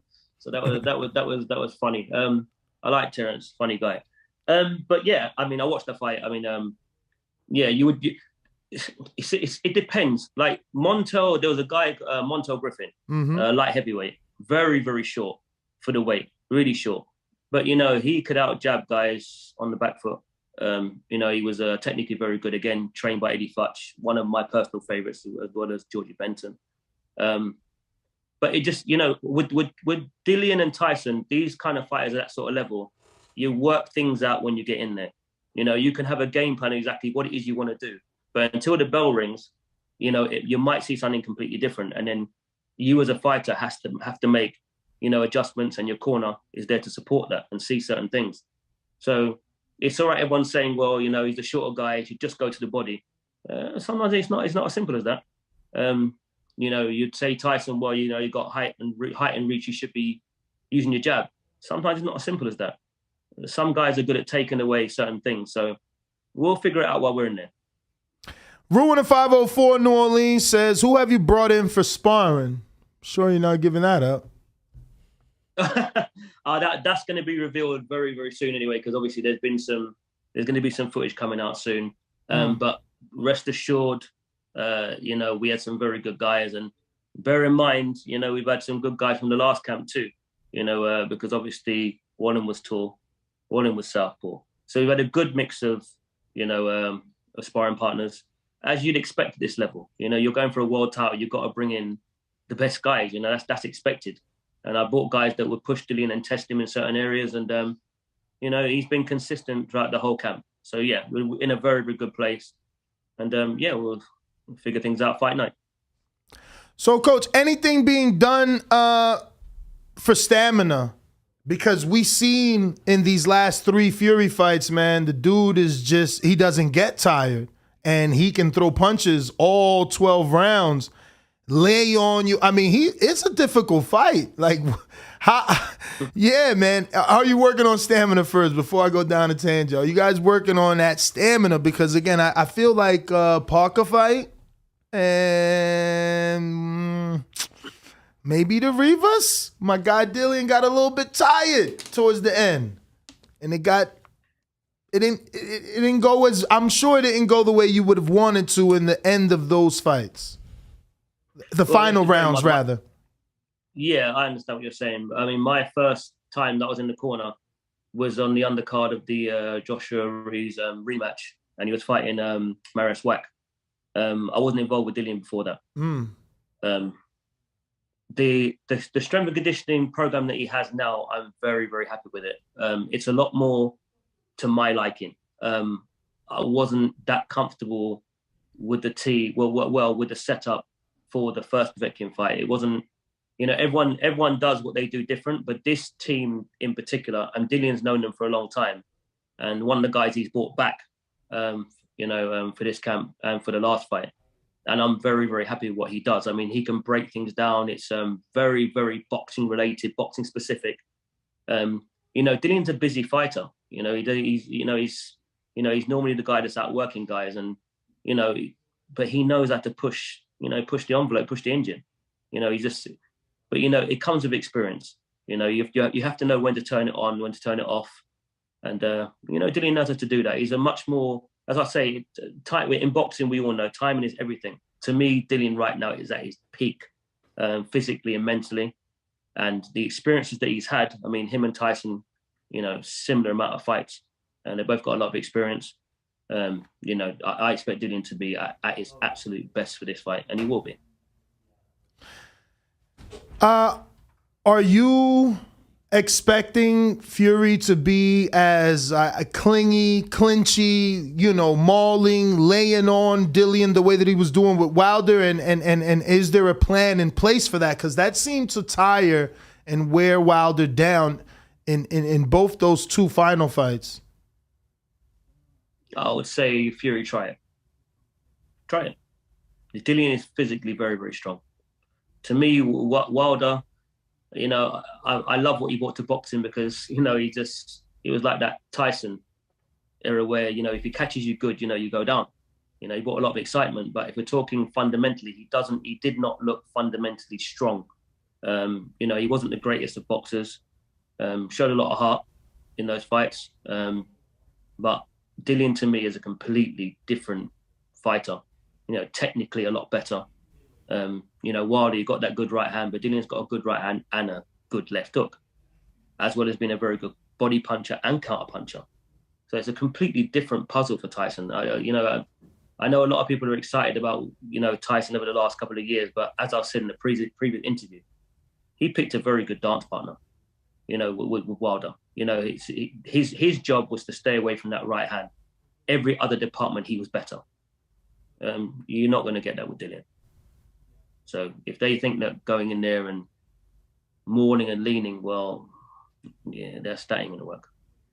Do you think that we're going to get the barn burner that we had with Wilder and Fury with Fury White?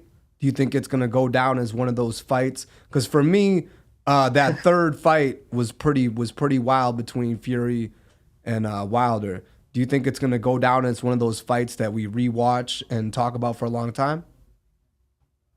Well, I mean, obviously from a casual perspective, as you're watching the fight, because both guys have been down and there was some drama, yeah, it was entertaining. But if you're going to be honest, technically, it was terrible. It wasn't technically a good fight. Both of them were making a lot of fundamental mistakes in there. It's not like we were watching Holyfield and Bowe. Those guys were scientists in there. It was a completely different kind of fight. Wilder doesn't have that kind of skill set. So I don't know. You don't know what fight we're going to get on the night. It depends. It depends if Tyson wants to engage. That's fine. Let's go. If he wants to box, let's go. We've been in camp long enough to work on everything. So I don't mind what style he wants to bring. And it's good that he did pick Wilder as a dance partner, because before that he was boring. I mean, no one wants to rewatch the Klitschko fight. No Facts, big facts. You ain't lying. Big facts. You ain't lying. It was boring. Wilder brought some interest and some intrigue because of what he does in the ring. But Fury, don't make out like you're this, like suddenly you're this big puncher or you're this exciting fighter. No, like I said, it takes two. You get the right dance partner, you get a good fight, you get a good matchup. You get a good trilogy. And both of them brought something to the table and brought something to boxing. And congrats to both. We need that. We've had those great trilogies in the past of Ali, Frazier, and Holyfield, Bowe, and so on. We've had them. We need them in boxing. But this is a completely different fight. Completely different fight you're facing. Coach, I got to let you go, but I want to ask, do you think Dillian still wants that Wilder fight? It's the very last thing on his mind. I don't know if we're even going to see Wilder in the ring again. You think he's done? The way he went out, it's almost like he wanted to go out that way because obviously he was furious because of the way the fight was stopped in the second fight. Mm-hmm. So this time it was allowed to go on, so you got what you wanted. You wanted to go out on your shield, which he did. He might well walk away and be satisfied with that. I don't know. There's loads of great fights out there for him, of course. It's a fight that I'd love. But there's loads of good matchups. I mean, Andy Ruiz and him would be a good fight. There's just too many. Derek Chisora always in entertaining fights and always looking for Wilder. He wants to. Derek wants to fight everybody. Doesn't his resume tell you that? I know, but you're not fearful for Chisora versus Wilder. Yeah, I don't think it's a good fight for Chisora, but at the same time, Usyk wasn't a good fight for me, but he still gave him a good fight. It's stylistically, Usyk wasn't meant to be a good fight for Derek because we can thought that Usyk would box rings around him. But it just goes to show you that he's willing to fight anybody. So that fight could be made. There's loads of good fights for Wilder if he wanted to continue. And listen, he's brought some good fights. He's brought some excitement to boxing, which is what we need. We need more people to be involved in our sport. So, I don't like telling someone that, it's time for you to retire. I think that's a decision that a boxer out of respect should make for themselves. Obviously, or the team that's around you, because they're the ones that's looking after you. I would make that call if it's a fighter that I'm looking after, but I don't want to speak about someone I don't know. For sure. Well, Coach, man, go ahead and give out your social media. I'm going to go ahead and screen share in case anyone doesn't know how to spell. But yeah, man, we appreciate you for being on the show, and we wish you the best of luck, obviously, on in the big fight, April 23rd, right? Yeah, well, you got it up there. Thanks a lot for that, and just a big shout out to all my sponsors. Again, I've had them with me for years. Tiger Bay, Ealing Boards and Timber, Bravos, and KMT. You know, they've all been great while I've been out here. They've been supporting me, and they've continued to do so. And there'll be a couple of new announcements soon. I've got a couple of more sponsors coming on board. But yeah, just everybody associated with IQ. I can't thank all of you enough back in England, because if they weren't looking after my gym, along with the other head coach, Nick, I would have had a lot of problems doing what I'm doing out here. But they've kept everything ticking and moving for me. So I'm really grateful to them. To more than anything else, I'm very grateful to all the coaches at my gym and the boxers. A lot of the boxers are actually taking some of the junior classes because they know that I can't be there. You know, everybody's played a part in this journey, and they know what I'm trying to do out here. And yeah, I'm grateful to everybody. Yeah, man, shout out to Bravos. They have sponsored us in our events quite a few times. We actually just reached out to them to purchase several dozen gloves to have autographed. Now that we're in studio, they're going to be sending me out a sample. I'm coming out there, you know. I'm coming out. When? Well, hopefully maybe a month or two after Dillian's fight, because I want to bring Yasser and Yusuf out to spar. Oh, let's do it. I can set you up. So yeah, I want to come to the studio. Listen, you lot got that nice studio. I'm out here. No, listen. I can set up. What weight is Yusuf looking for sparring? 130? 130. Up, as far as what though? 130 to 140 or 130 135? I'd say 140 max would be good. And then also I've got Yasser. Again, I'll be bringing him out there, welterweight. Well, he's a super lightweight, but he can go up to welterweight as well. And probably Saddam Amr as well I'll be bringing out there. So I want to arrange some sparring. Obviously, I'd love you to follow us. And yeah, no, listen, I could hook you up. I had just had Donaire in here yesterday, and he told me to come out to his gym. He might be too small for Yusuf, but maybe he'll still use him. What? Donaire? Not Donaire today. Yeah. Listen, them two have got a spar because they're both from the Philippines. I know, but I don't know. Is he going to be here when you get here? He's here now, but his fight is not till another 2 months from now, so you might still catch him. It could happen, yeah. You know. But I got another kid out of Bones Adams gym, Sean Brewer. He sparred with Tank. He's nice. He's 4-0. But yeah, I could connect you with quite a few trainers out here. I've been already networking, man. So we could get you some work in Bones or Top Rank Gym. Let's do it. We're definitely coming out. Absolutely. Probably going to come out with Dean as well, Dean White. Okay. Obviously, Santos. Tell that motherfucker he owe me $40.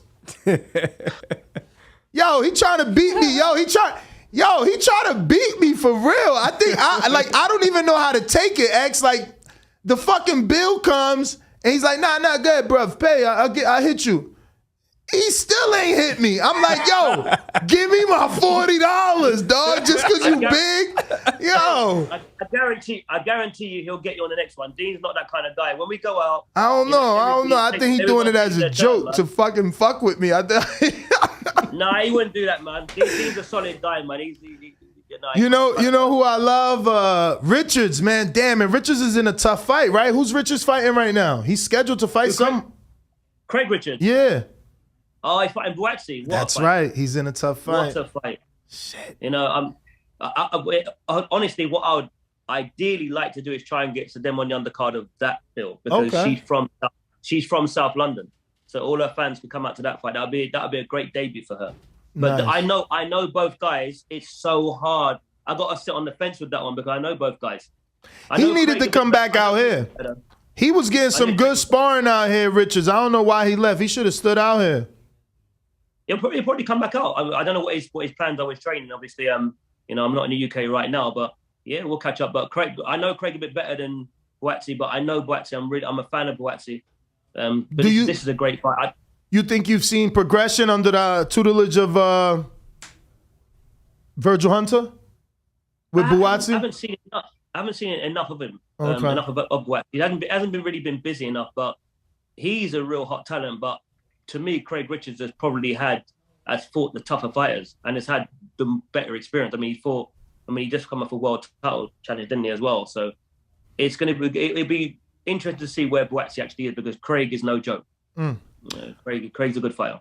Well, Coach, man, we're going to let you go. I do appreciate you coming on the show. Thank you. Man of your word. Man of your word. Yes, you are. Yes, you are. You're a man of your word, and we appreciate you for it. You've always been a good guy with us. Once again, shout out to you and Bravos for always hooking us up with Border Wars, man. We wish you the best on Saturday, the 23rd.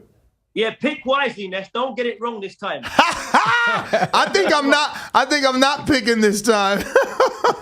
They about to ban you from picking shit, Ness. The other host, the coach, tell him to hit me up on Insta. You know, I like to follow him as well. You know, in his journey. All right, I'm gonna hit you up. Thank you, X. All right, there you have it, ladies and gentlemen. Xavier Miller, world-renowned trainer. We appreciate him coming on the show and giving us a little bit of insight into the camp of Dillian Whyte and obviously some up-and-coming prospects out of the UK that he's training. Next up, we will have Dewey Cooper, another trainer. He obviously is the trainer of Jamie Mitchell, the Miracle, who we had here live in studio, who will put on some great fights with Melissa Odessa Parker, Ebony Bridges, and just so many more in and around that division. So we're going to be talking to Dewey. He also has firsthand knowledge with Devin Haney. I'm 1,000% sure he's trained Devin, Jesse Vargas. I don't know. Can't remember the rest, but definitely he's trained a bunch of fighters. And he's also a combat sports guy, you know. So, you know, Adrian, you came in at the right time. A lot of coaches on the schedule. Yeah, I see that. Perfect timing. We have our live poll here. Errol Spence versus Yordenis Ugas. Who wins? We got Spence by KO at a 36%. Spence by unanimous decision, 44%. Ugas by unanimous decision, 16%. And Ugas by KO, only 4%. So our audience believes it will be Errol Spence that will get the victory in this one. They say Dewey Cooper also trains Francis Ngannou, so that's something to ask him about the Tyson Fury fight, you know. See if they really think that's a possibility. And is Ngannou maybe interested in making a boxing debut so that boxing can take him a little bit more serious versus going in there with the big fight and then losing?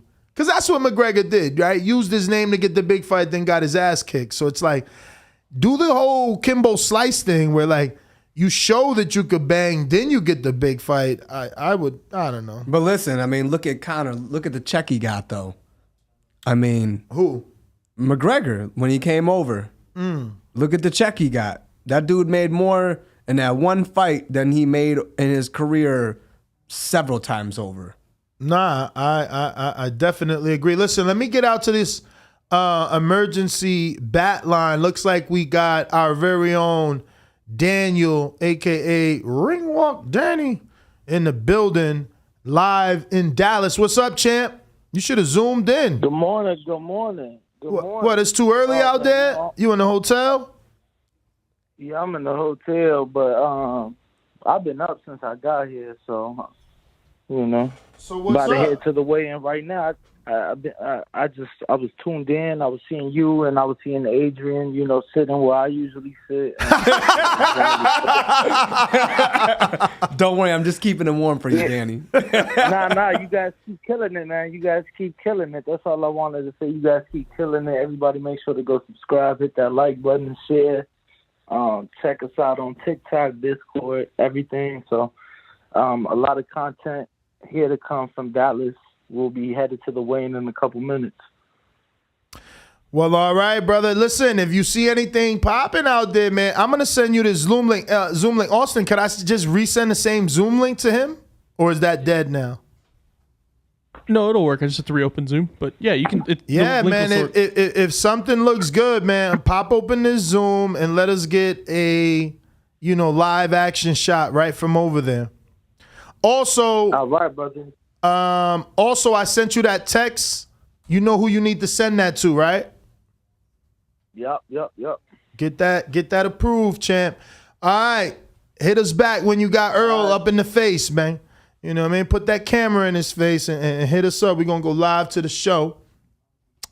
I got to get Larry Wade. We need you in studio, champ.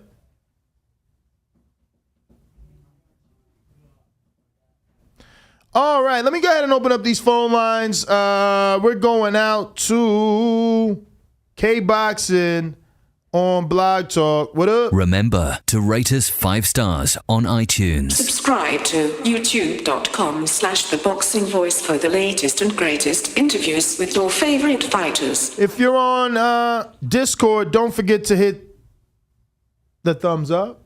but that's not what I really meant to say. I meant don't forget to raise your hand if you want to be on the show. You want to voice your opinion. We last stopped off at Chickarelli. We got RNS1 that says Ugas wins. Errol Spence Jr. Bud becomes the generation's Bo Lewis. Oh wow. Yeah, I don't know that you could take Bo Lewis because Wilder AJ took that. Like, you know what I'm saying? Like, they became this generation's Bo Lewis, truly. They were both in the heavyweight division. They were both champions we wanted to see fight. One was actually from the UK. One was actually from America.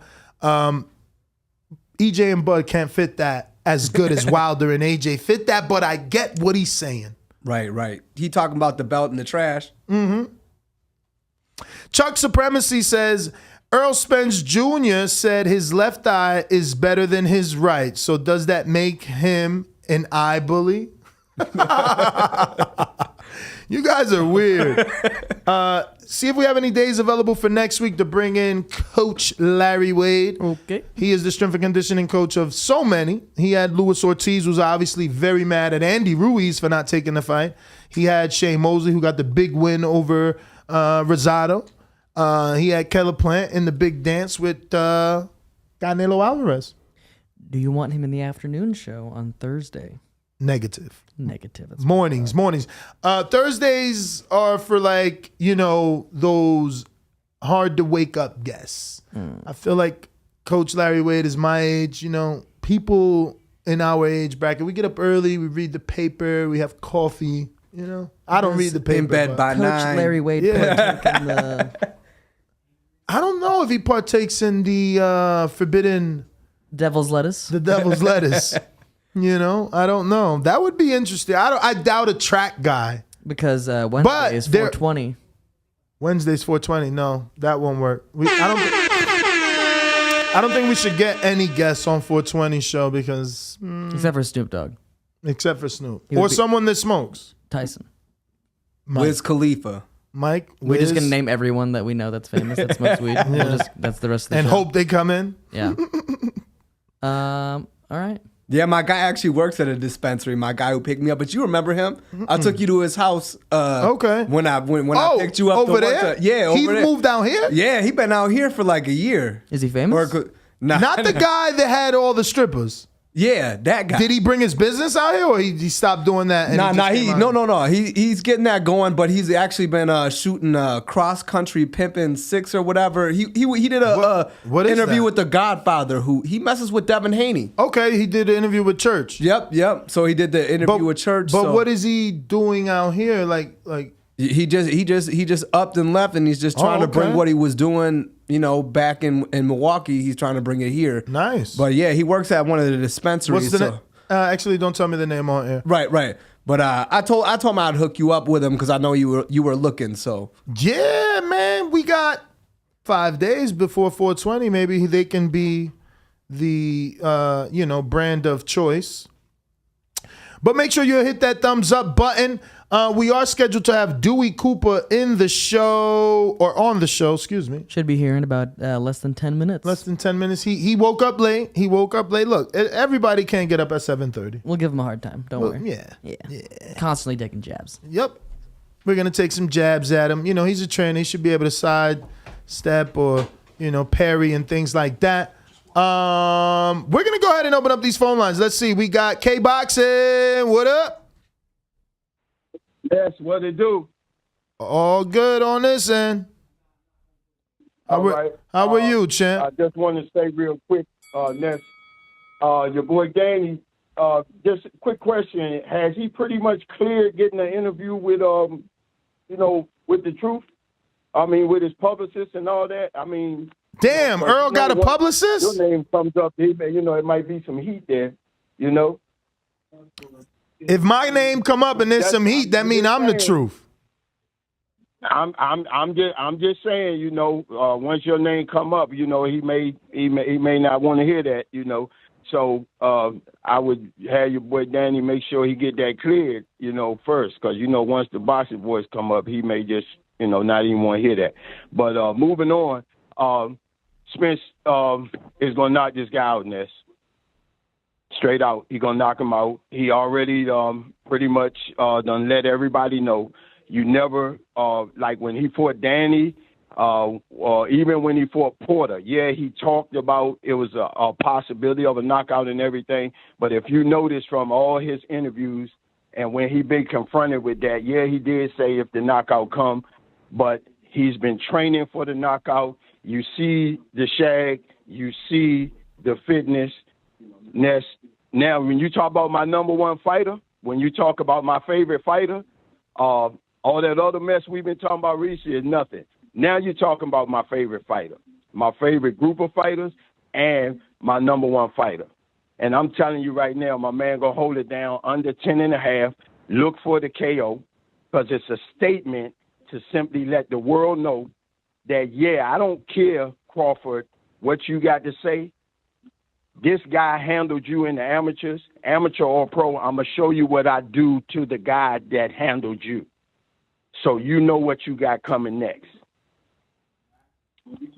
That's my call. You so passionate, man. I love it. Thank you for calling in.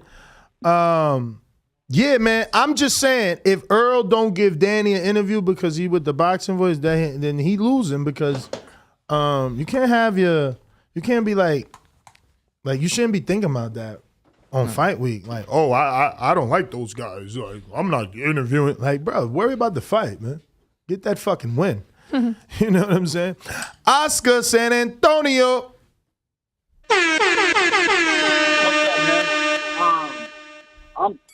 I'm part of the 16%. I think Ugas is going to frustrate him with that loopy right hand, and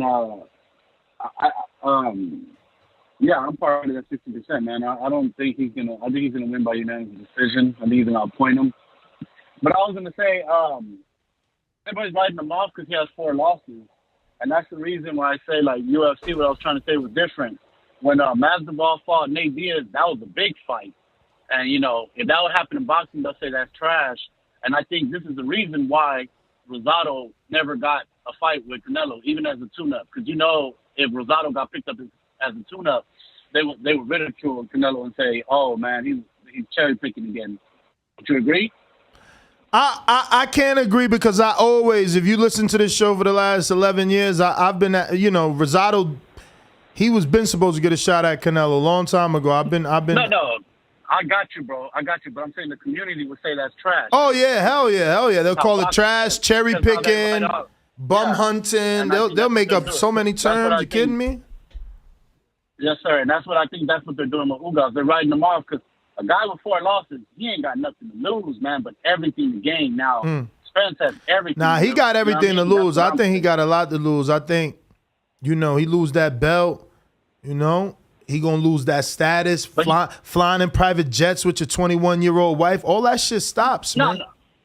I understand that, but he can get big fights with Thurman and all that still, right? Don't you think? He can get fights with other people. I don't know, man. Again, man, I go back to the 21-year-old wife. How's she gonna look at you if you lose that belt? Yeah, she might be supportive. I know that, but he don't want to lose in front of her. Nah, and he don't want to get stopped. He don't want to get stopped either. He flew her out too. No, I'm not talking about. Yeah, but I'm not talking about her. I'm talking about us. Like, will we write him off because he loses, or is that the best fighting the best? And that's it, man. Shout out to all my sanitation workers out there. I don't know. Before you go, like, when you say, will we write him off, or is that the best fighting the best? Do you think that's the best fighting the best? Are you of that mindset, or are you? Because there's a faction of people out there that, again, don't believe Ugas belongs there. They believe he got lucky in a Pacquiao fight fighting an old dude. Nah, he didn't get lucky. Manny could have adjusted with that loopy right hand, and he couldn't. You know what I mean? So there's no luck about it. I was one of those. I thought he got set up, but I looked at it, I was like, Ugas, just put that work on him, bro. And he had a lot more writing on it. He was like, no, I got to get this. And look, he's looked at someone who beat a legend. Is he not now? Yeah. Again, I don't know if he's looked at that way by everybody, champ. Some people think he got lucky. I understand. It is what it is. But on paper, he beat a legend. You know what I mean? Absolutely. Cut it. Well, I mean, but that was the bell, champ. Goes to the thought that, look at Thurman. He lost 1 fight to Pacquiao, and everybody's pretty much written him off, I feel like. Like, most definitely. A lot of people say Thurman ain't shit now, and he's lost one fight to Pacquiao, and Ugas made that loss look worse.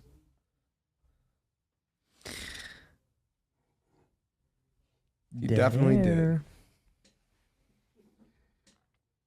And I think Ugas gets one more big fight, though. Even if he loses to the big fish, we can't act like he's not going to get another payday with somebody else. A Keith,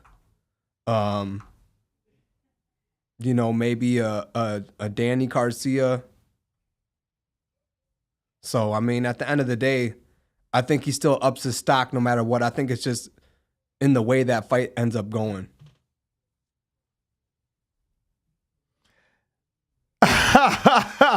Yo, honestly, once my producer reads it, he's gonna be like, yes, but I'm saying no. Because they're so WrestleMania over here, bro. They're gonna love what's going on, but I'm like, no, that's not happening. No.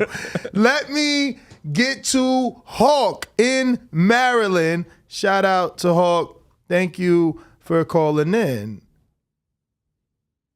What time is it? What time is it? What time? Hawk in Maryland. Tommy, I can knock you out now. Holy shit. Good try. Holy Good try. TheBoxingVoice.com. Great show. Yes. Dan and Brandon. I'm out. SDS Promotions. Hello? What up? Yo, what up, Ness?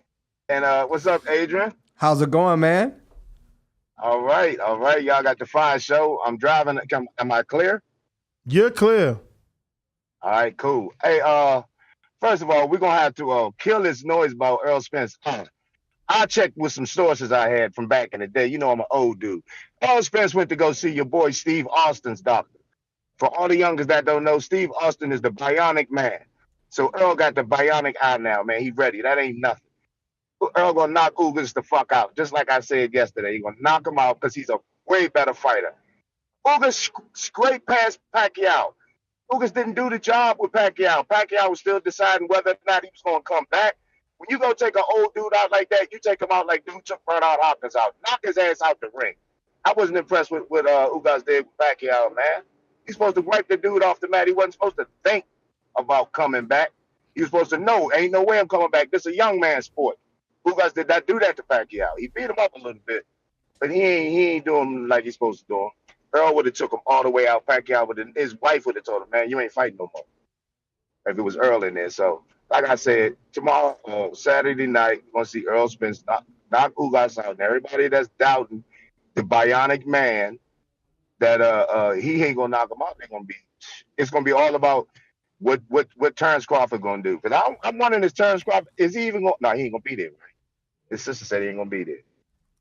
Okay, but whatever fights we got. Oh, and I got Lee for the knockout. Ness. Yup. Brandon over Zachary Ochoa.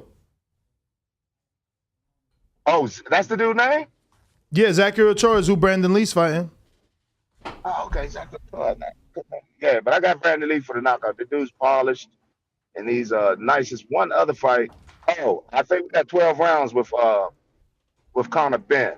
If Wichita shows up to fight, we got 12 rounds with that fight. Conor Ben looked good in his last fight, but for some reason, Chris didn't look like the dude he's fighting. What's his name? Errol Spence knocked him out too. But Van Heerden? No, Van Heerden is who he's going to fight. But everybody's saying Conor Ben he did look good in his last fight against a guy that Earl had beat up, the nutrition guy. He's a nutrition guy. Oh yeah, you talking about the dude that he got that little belt for a little while and Pacquiao beat him up for it. Yeah, Pacquiao dropped him like 6 times and whatnot, but he still finished the fight. And but yeah, him, man. I just thought he didn't really put up a good effort against Chris Algieri. That's who you're talking about. That's it, Chris Algieri. He didn't fight. I didn't think he put up a good fight against Conor Ben. But Conor Ben looked good, but he's going 12. I just think that's going to be a 12-round fight. But Earl by knockout, TBV, that's the Gibbs, man. Y'all on fire. And I know what the dude was talking about, because a long time ago, Boxing Ego went to speak to Errol Spence, and he thought he was Nestor, and he was telling him he had to leave. And then Boxing Ego said, "Nah, I ain't." Yo, I just seen that clip. Somebody tagged me this morning. And Earl, how Earl gets so, he in his feelings. I wish I still had the clip to let y'all hear it. He like, man, I let you in my camp and I'm like, bro, all I did was say the shit wasn't going to do good numbers on pay-per-view because we ain't stupid and knew you was going to win. Like, he making it seem like I cursed him out, talked about his family. Like, bro, get off that bullshit, man. Out here. Yo, that shit corny, bro. Danny gonna have to be in some like alternative. Danny colors. got a mask You know going what I'm out saying? there, man. He can't go. He can't run down on Earl without the mask. It's a wrap. He just got to shave the beard. You know what I'm saying? Just real. go in there, baby face. It's crazy, bro. Let's see here. We do have our guests in the building, but I'm going to go to one caller before we go. Alumni caller, long-time listener. Dollar D Beyonce Productions. J Hardcore Boxing. They don't know shit about boxing. BoxingWiz.com.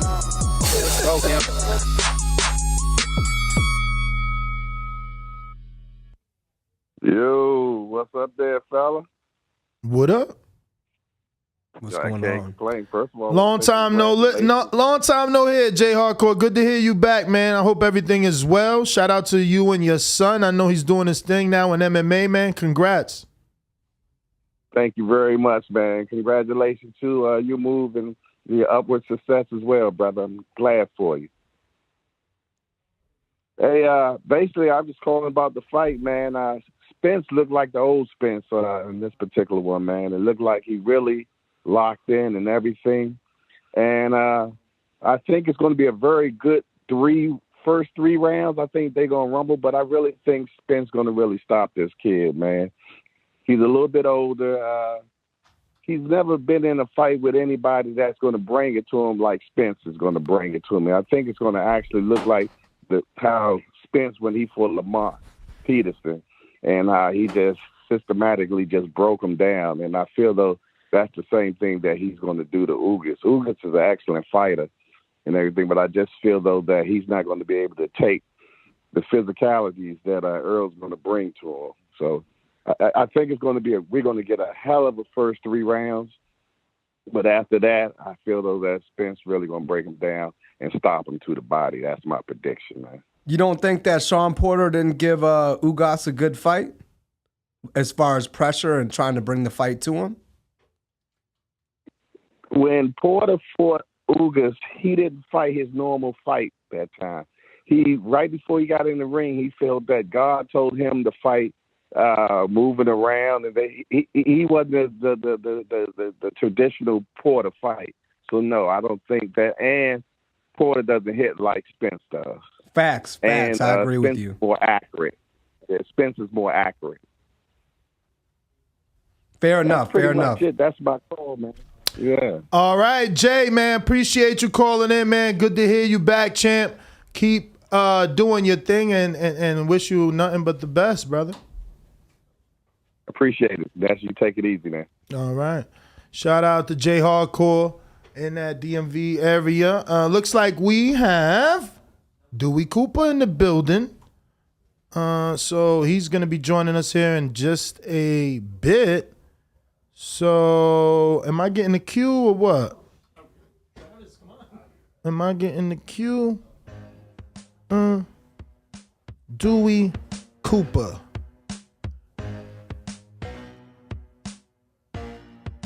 Well, as we wait for Dewey Cooper, you can go ahead and hit that thumbs up button. It's going to help with the visibility of the show. It's going to put this episode in the eyes of other boxing fans. Let them know we're about to have Coach Dewey Cooper on the show and talk some boxing, man. See what he has in store for Jamie the Miracle Mitchell and all his other fighters. She just became a champion on Dazn, bringing some excitement into the women's division. You know, women's boxing needing that resurgence. So, most definitely. Oh, okay. There goes big Coach Dewey Cooper. About to come into the studio. Let's go. What up? What up, Coach? You can sit right here. Appreciate you, man. Oh, in the shit. Sorry. It's all good. Part of the bloopers for behind the scenes. Somebody get Travis' face. He always says when they hit his cameras. Get it out there. Hey man, first of all, nice studio. Oh, appreciate you, man. Thank you for stopping by. Wow. You know, thank you for inviting the brother. You know what I mean? No problem. If Kean, if you want to adjust that mic for him, just so that they can hear him properly. So we are joined by Dewey Cooper. Mr. Cooper, obviously, I believe this is our first time interviewing you in studio or on the show, but we've definitely have had correspondents interview you throughout the many years you here in Vegas. I believe Sean Zattel was probably one of our first correspondents to interview you before he went to Fight Hype. Yes. And I think you had a time where you trained or worked with Devin Haney, correct? Yeah, absolutely. All right. So if you could just give us your start. I know you have an MMA background as well. So if you could give us your start and just let us know a little bit about you. Well, I've been a lifetime martial artist / fighter. I started training Muay Thai back when I was 9 years old. I had a long amateur career, 145 amateur Muay Thai fights. Wow. Kickboxing fights. I won 2 world titles on the amateur level. I turned professional. I won 2 world titles on a professional level. I got inducted in the Masters of Martial Arts Hall of Fame in 2008. And throughout that journey, when I was in the middle of my fight, I was signed to the K1 also, which at the time was the highest kickboxing company in the world. It's what the UFC is right now. During my fight career, I was also training people. My first world champion was a fighter, a boxer, a female boxer named Jessica Rakoczy, Jessica the Raging Rakoczy. She also, years later, fought on the Ultimate Fighter show and got to the finals on that show where it was Misha and Ronda were the coaches. And my fighter, Jessica Rakoczy, with no MMA experience, got all the way to the finals and lost in the final round to the girl who just beat Amanda. You guys know her. The Vixen. Come on, guys. You know your MMA. Oh, I don't watch MMA. But what the hell was her name? I'm tripping. I know her. What the fuck's her name? She's the current champion. She just upset Amanda Nunes, guys. You guys know who I'm talking about. Anyway. Oh, the one that said, okay. The Vixen. I think I did see that on IG. Juliana Pena. I'm tripping. All right. Sorry, Juliana. I remembered your name. You ain't my fighter, so it ain't that deep in my head. But yeah. So I started coaching back in like 1999. I started training Jessica Rakoczy in 1999. We won our first world title in boxing in 2001, and we went on to win 5 world titles. We unified all the boxing divisions at 135. And if you guys don't know who Jessica the Raging Rakoczy is, man, y'all better check her out. She was a killer in boxing. And she was actually the first girl signed to TMT Mayweather Promotions also. Okay. Since then, I've done a lot of things. I did fight professional boxing also. I was with the Guilty Boxing umbrella / Top Rank. I had 25 pro boxing fights. I have 3 losses. Then I fought professional mixed martial arts as well. 4 fights in that. I've done basically every fighting style professionally there is. And as a coach now, I've amassed 10 world titles. Jessica Rakoczy won 5. I don't know if you guys remember the WBA light heavyweight champion, Beibut Shumanov from Absolutely. Kazakhstan. I was his coach. He had a unification bout with Bernard Hopkins. Yeah, we lost that fight in D.C. at the D.C. Armory. But before that, we had 2 successful title defenses for his WBA super light heavyweight championship back then. They started that super belt with Beibut Shumanov. After that, I won a world title with, of course, Jesse Vargas. You guys remember that? And we ended up losing it to Manny Pacquiao. I won a world title with the bare knuckle boxer Christine Misfit Fiera. Okay. I was her coach for that BKFC joint. And the last 2 titles I won was last year. And you guys know who it was. Francis Ngannou knocking out Stipe, and then Jamie the Miracle Mitchell a few months after that. We had Jamie in the studio. Winning the belt. So, I've been doing this shit a long time, man. I'm 48 years old. I've been doing this shit since I was 9. Wow. You look great. You don't look 48. You know, I fought many fights, and I got 10 world championships as a coach, boxing. Oh yeah, and Amir Abdallah also, undefeated Amir Abdallah, who's now managing Badou Jack and Caleb Planet, all these guys. He was also my fighter. We won a world title together. Sorry, Amir, put some respect to his name. Assalamu alaikum, brothers. Ramadan right now for you. You know, I won world titles as a coach in boxing, kickboxing, bare knuckle boxing, and of course MMA, being the UFC title with Francis Ngannou. So man, you know, I'm kind of like a renaissance man, a philanthropist when it comes to this shit. I do all fight styles. Well, this is a great question because you're qualified to answer it, being as though that you've done kickboxing and mixed martial arts. What could you tell us about Tyrone Spong? Our boxing community is receiving him negatively. I know him personally. I lived in Florida. I watched him spar the Croatian heavyweight Filip Hrgovic. I've watched him work alongside Pedro Diaz. I'm trying to tell my audience, don't sleep on this kid. Yeah, I know Spong well. I know Spong very well. I just seen him when Kevin Lee just fought Diego Sanchez on Habib's Eagle FC like 3-4 weeks ago. Spong saw me warming Kevin Lee up, walked up in there, gave me a big hug, and we talked for a minute. I wish I would have known he was fighting Andy Ruiz when I seen him. I just heard about that fight a few days ago. Tyrone Spong is a monster, man. He's a complete monster.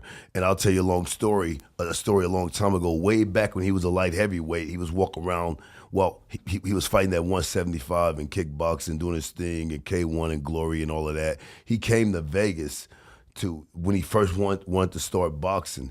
He came to Vegas and trained with us at the top-ranked gym. He was training under Floyd Mayweather Sr. Oh, wow. In case you guys don't know, I come from the Mayweather umbrella. Jeff Mayweather was my boxing coach, and I also trained with Roger Mayweather when Jeff would go out of town, stuff like that. And I trained a little bit with Floyd, too. You know, I know I've been around the whole family since the 90s.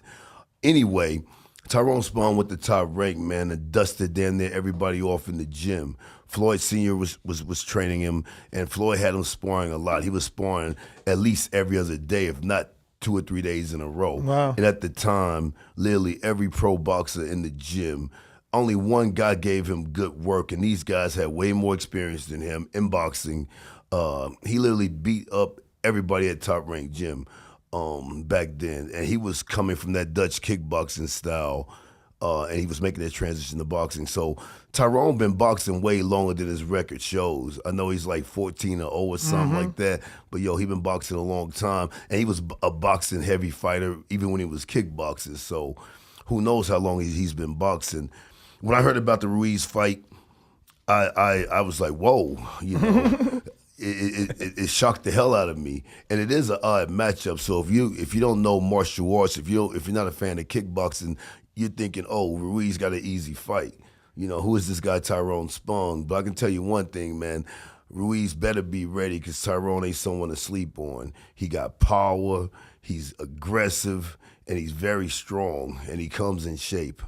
The experience in a big-time boxing fight, he's only had, 2 or 3 fights with good opposition or whatever in boxing.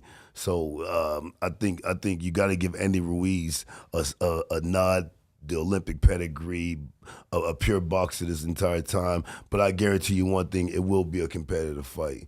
Tyrone is no scrub. He's strong. He mean as hell. He got power. And he has a fight-pleasing style. So don't sleep on this fight, guys. Tyrone's the real deal. Is his hand speed deceiving? Do you think that it's comparable to Andy Ruiz? Because I've seen him working with Pedro. We put a couple of highlights up on screen yesterday, and he's throwing combinations pretty fast. Is it comparable in your opinion? Ruiz got fast-ass hands. I know Ruiz well also. Ruiz got fast hands, man. Not many heavyweights' hand speed are comparable to Andy Ruiz, honestly.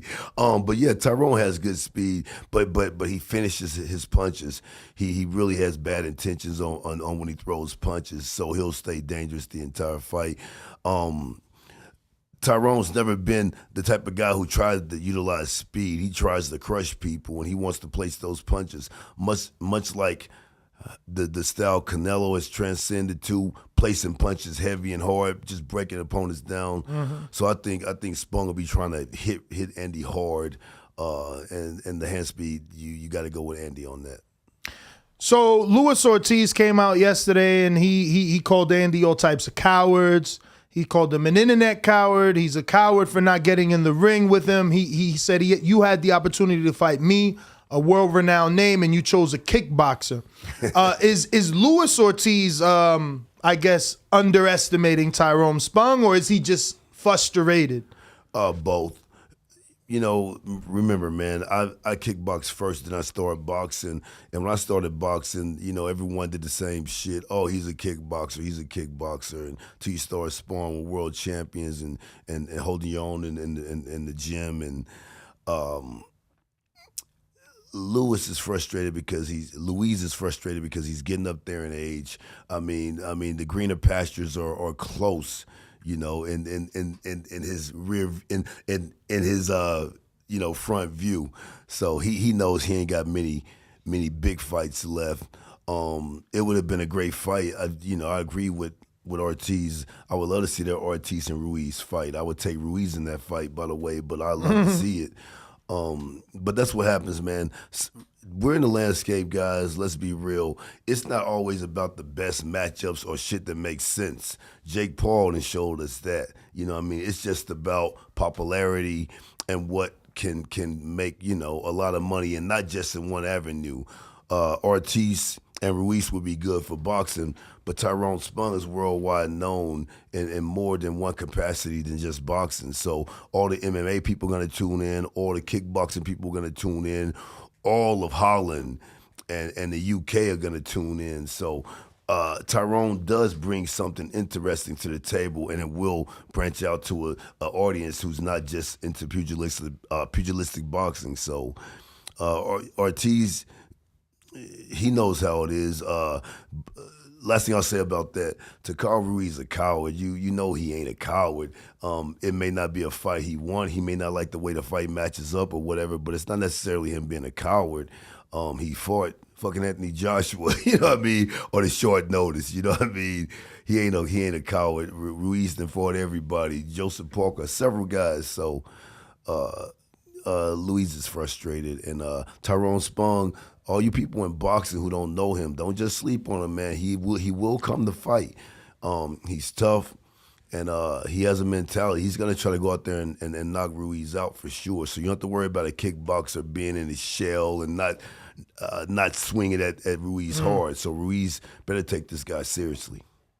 Well, I appreciate that you gave us such a great breakdown, because, again, most of our audience counted him out. I'm looking at him like there's a reason Usyk pulled out of that fight. Yes. But tell us about your time with Devin Haney. What could you tell us about training him, work ethic, and obviously your breakdown of his fight with George Kambosos, which he has to do in Australia. If he beats him once, he's got to beat him twice due to the contract. Yes. In Australia.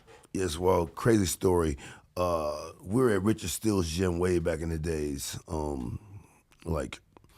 long time ago. I was still fighting all that. I was training with Jeff Mayweather there. And I used to start, and I also trained people at Richard Steele's gym. I remember Devin as a little kid coming to the gym. How little? How young was he? God, you know, he was a kid. I would say he was probably 8 years old. Wow. You know, he was a kid.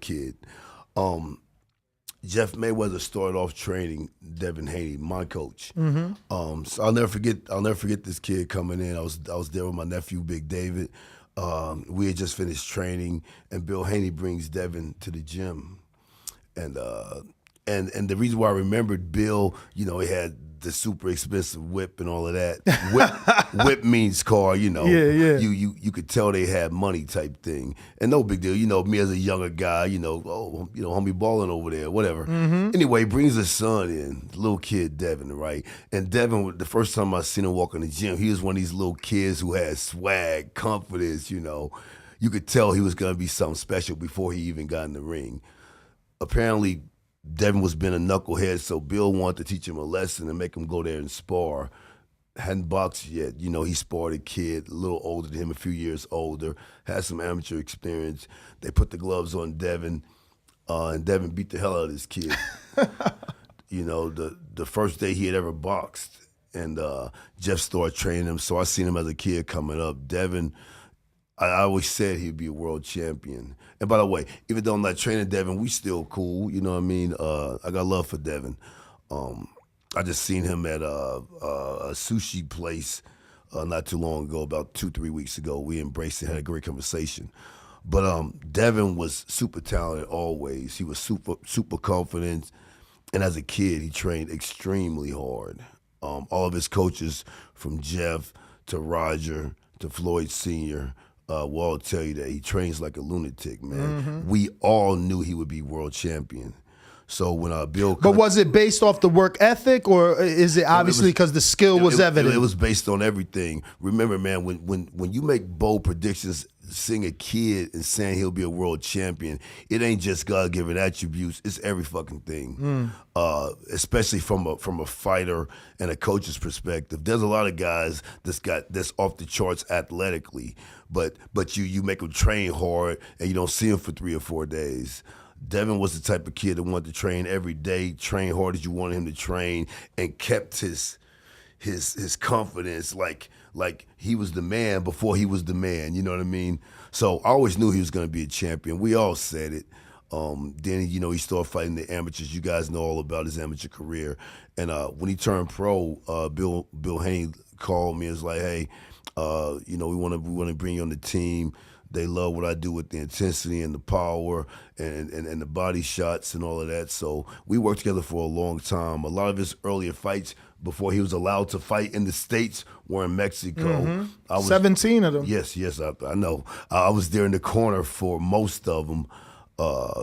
Even for the fight when he fought. Let me on Roy interrupt Jones there. promotion. Was it as hostile as Bill makes it seem? Like he feels like that time in Mexico was so important to Devin's career because he got to experience, enemy territory at a young age, people rooting against him, nothing new.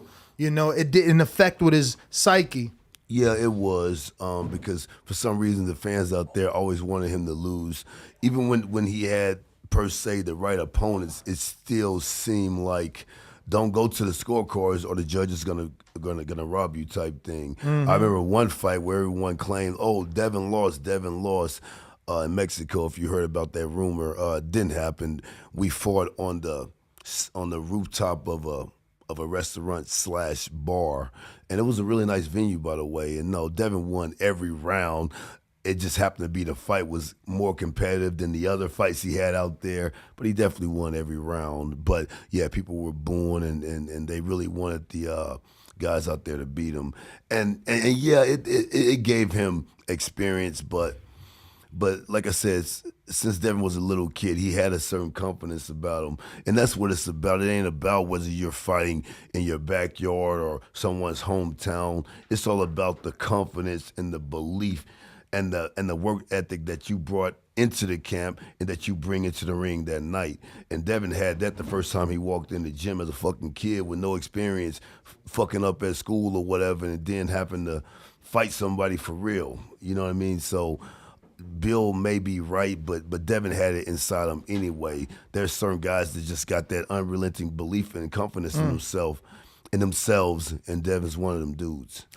Did you ever make Devin spar Jesse? Because I feel like there was a time they were in the gym together. They sparred on more than one occasion. How were those for Devin in terms of experience, being in there with a former world champ and a current world champ? Yeah, they were great. Devin, that's one thing they did right. He sparred everybody. Sean Porter, Mayweather Jr., Floyd Mayweather Jr., let me put some respect on his name. He sparred every top boxer he could get in the ring with, you know what I mean? Wait, so you were there for the Floyd sparring? Yeah, I seen him spar everybody. Bill likes to say he fucked Floyd up for the McGregor fight. Were you there for that sparring? Yes, I was there. I'm gonna leave that alone. Is he? I'm gonna tell you right now, I'm a real brother. I'm not some punk corporate dude or some bullshit. But I really don't give details about sparring. It's just not the etiquette that I do as a world champion, as a Hall of Famer, and as a current coach. All I can tell you, that it was a good session. And also, one thing a lot of people don't understand about sparring, one guy may be doing his very best while one guy's just working. So unless it's bad blood, doghouse fucking sparring where y'all agree we gonna go to someone and get the shit knocked out of them, or we gonna go hard for 10 rounds or 8 rounds or fucking 4 rounds, whatever it is, you can't really judge sparring like that. Mhm. You know what I mean? So I'm sure Floyd never sparred Devin with the intention to try to hurt him. Not saying he could or would, but I'm just saying Floyd always had love for Devin. So I don't think Floyd went in there with the intention of going 0 to 100. You know what I mean? So that may be the difference. But remember, in Bill's perception, it may have looked a certain way. But I never judged that unless I'm telling my guy and I'm telling the coach and the other guy, hey, have him pick it the fuck up. Yo, we need real work. That sort of thing. So I can't comment on any of that because I've been knowing Floyd since he was like 17 years old. But were you impressed? Because nonetheless, Devin had to be significantly younger and significantly less experienced than Floyd. Yeah. So were you impressed with what Devin was able to do with TBE? I was always impressed when Devin sparred, even when he sparred Shakir both times.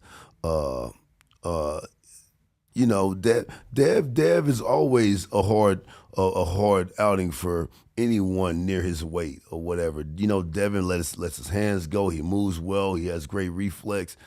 So I can't think of any times where I wasn't impressed with Dev, even before I trained him and even after I trained him. He always comes with a confidence and he comes to work. But again, I've sparred with younger guys when I became world champion, guys who were fans of me and all of that, and guys who were considerably less experienced than me in kickboxing and in boxing, and I didn't try to turn up on them and beat the hell out of them. It was just work. And, maybe Floyd had that mentality, maybe he didn't. You got to talk to him about it, but, I don't judge it on 1 or 2 sparring sessions unless, like I said, there's bad blood, man. And there wasn't any bad blood. It was just a day of work. For sure. Now, obviously, you have the miracle, Jamie Mitchell. I think there's some great fights for her in her division. I know she has contract obligations and rematches and things of that sort, but who are you hoping that she's able to get in the ring with as far as another champion before any roadblocks? Because I'm seeing Melissa Odessa Park out there. Ebony Bridges is very popular with Matchroom. Yes. Who do you prefer to see her in the ring with? Well, before I even answer that question, hey, where's the cameras at? Where do I look Well, at? your camera is this one. All these people saying that Jamie Miracle Mitchell turned down fights with them is a flat out lie. Champions are here to defend their title, not protect their fucking titles. I get real irritated when I get on the internet and see people saying that we turned down a fight. First of all, you could call Jeff Mayweather, you can call Master One Kick Nick Blumgren. My entire career, I never turned down a fight with anyone, and I expect the same culture from the fighters that I train. I wouldn't be able to sleep at night and have the same enthusiasm training my fighter if they were running scared from some fucking body. Because when you're a goddamn world champion, that's what you are, world champion, meaning anybody in the world can get it. And saying that there's some females out there saying that we turned down fights, blah, blah, blah.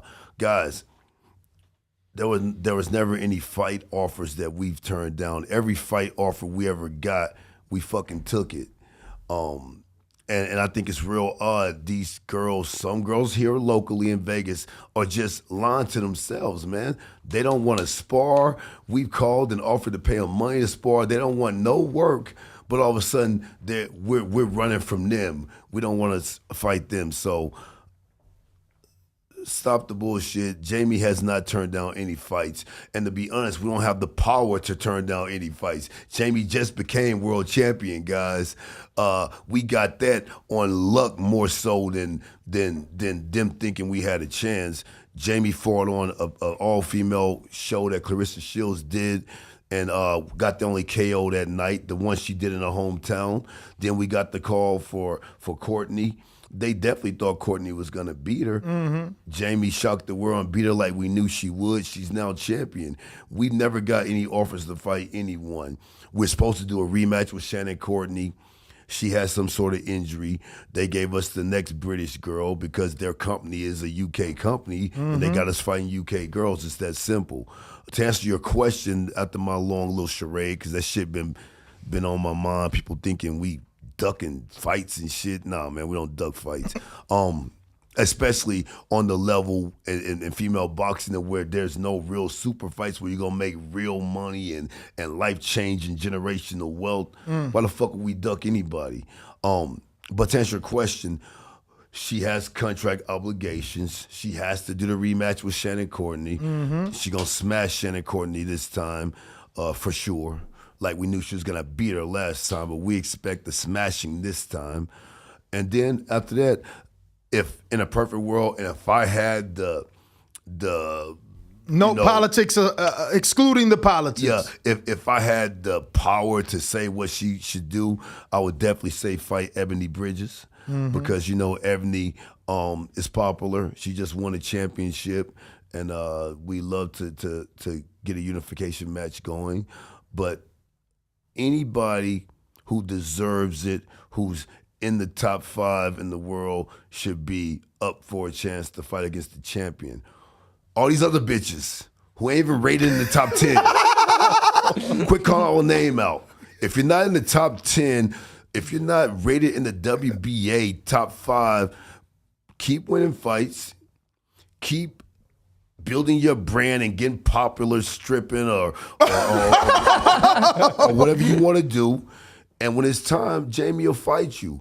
We're not running from anyone. And remember, I'm only the coach, but I talk to Jamie every day. We have a good bond and we train very hard. So it's real disrespectful to the champion plus the coach because we put work in every day. We pounding the pavement right now. We don't even have a fight. I'm a martial artist, man. I believe in training every day. The reason why I woke up late today, go to my gram right now, I was training at 2 a.m, man. What? You know what I mean? We work. So that's what I like for Jamie to do. I'm real proud of her. And it's funny how the world works. No one even cares about you until you win something important. Now everybody want to clout chase and build a name off of you. But for the record, I'm talking about it for way too long because it's something that's been pulling at my heartstrings for a while. We haven't turned down any fights. And even her manager, Brian Cohen, I talked to him personally and said, did you turn down any fights you didn't tell us about? Because it's making us look bad, people claiming this shit. Because sometimes the managers do that type of shit, don't even tell you. Brian promised me, and he's a man of integrity, he hasn't turned down any fights. So these are straight up blatant lies that people are saying on the internet. So are we looking at the story or your last post? Story. Can we get a screen share? Keep going to that. Keep passing. Keep going.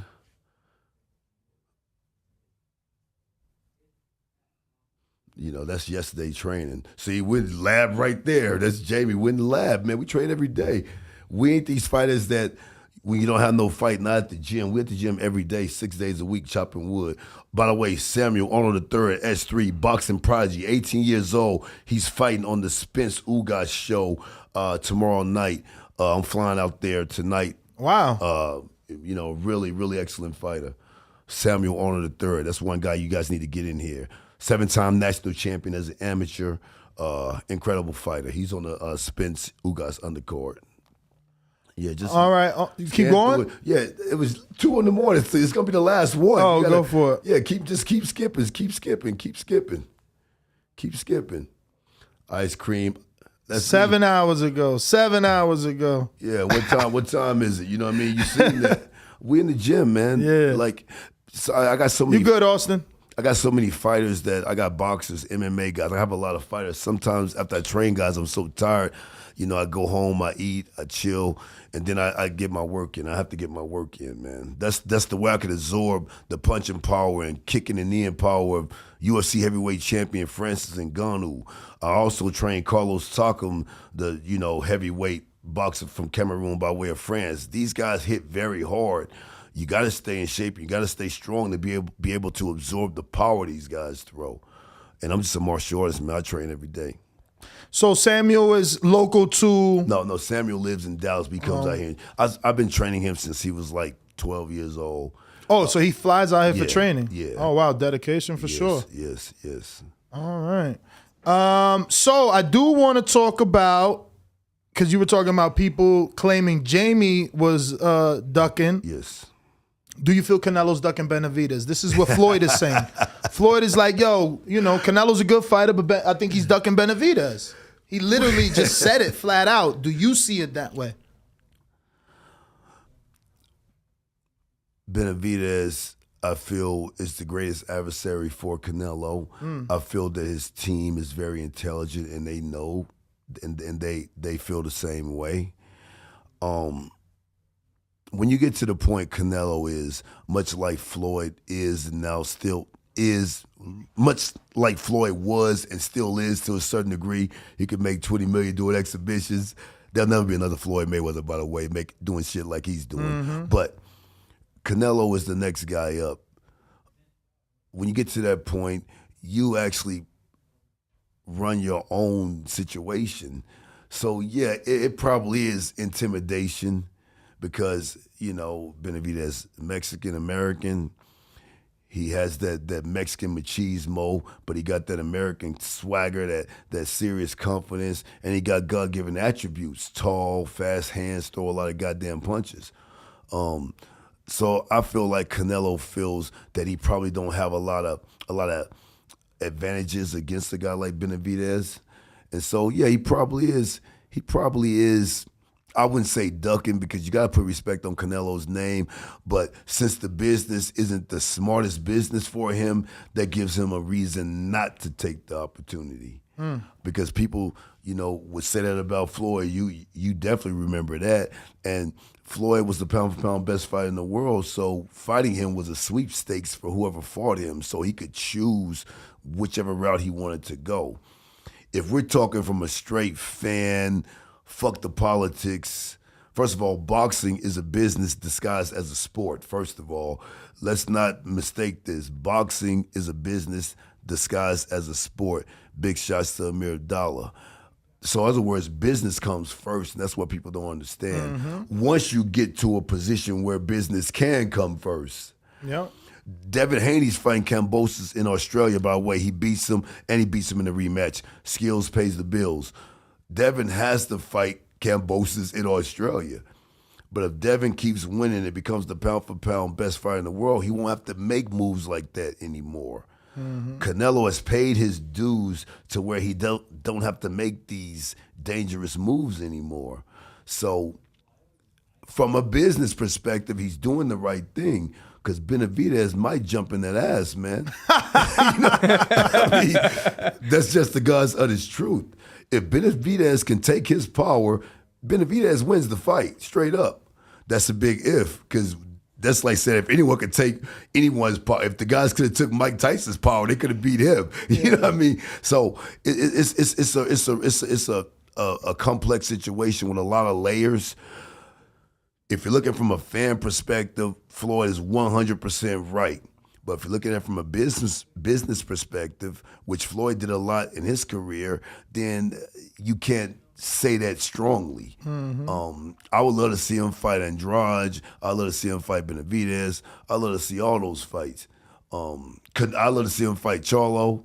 But, I mean, he's doing what he's doing, and people are still paying him a lot of money, and everyone's tuning in. So, what do if you could control, who would he fight next? He's fighting Bivol. You think he wins? And if you do think he wins, who would you want to see him fight next? Yeah, I definitely see him winning. I see him winning by knockout. Probably about 9th round. Them body shots and the way he places them punches, man. Woof. I see it about 9-rounder. Competitive fight, fun fight, but I see him stopping him I would definitely love to see him fight Benavidez, but more than that, I'd love to see him fight Charlo. I'd love to see it. So Jamel, the younger one, or no, Jamal. Jamal. I'd love to see him fight Jamal. That's the fight I'd love to see, just because of the talk, the hostility that it would bring, and let's be honest, man. Anytime you get a hip hoppy, cocky black fighter fighting against Viva la Mexico, it always brings a spectacle. It always brings the black people there cheering for Charlo, and it always brings the red, green, and white cheering for Canelo. So that would be a fun fight. And after that, whoever wins should definitely give Benavidez a chance to unify, because Benavidez definitely deserves to fight a fight that throws him to boxing superstardom as well.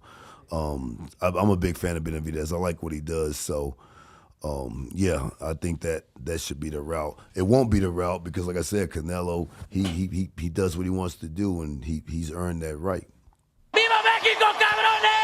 So, Mr. Cooper, you obviously trained Francis Ngannou. There's been a lot of talk about him fighting Tyson Fury, possibly. Do you think it's realistic? And what sort of shot? Because, I mean, look, McGregor was obviously, globally known as the face of MMA, and he did poor in my eyes against Mayweather. For MMA guys, I think he did well because Mayweather let him go that long, but I think he was just setting him up for the knockout. How well does an Ngannou do with the Fury? And should you get him a few fights before, or is it like McGregor, 1-0? If you can't beat him, you can't beat him.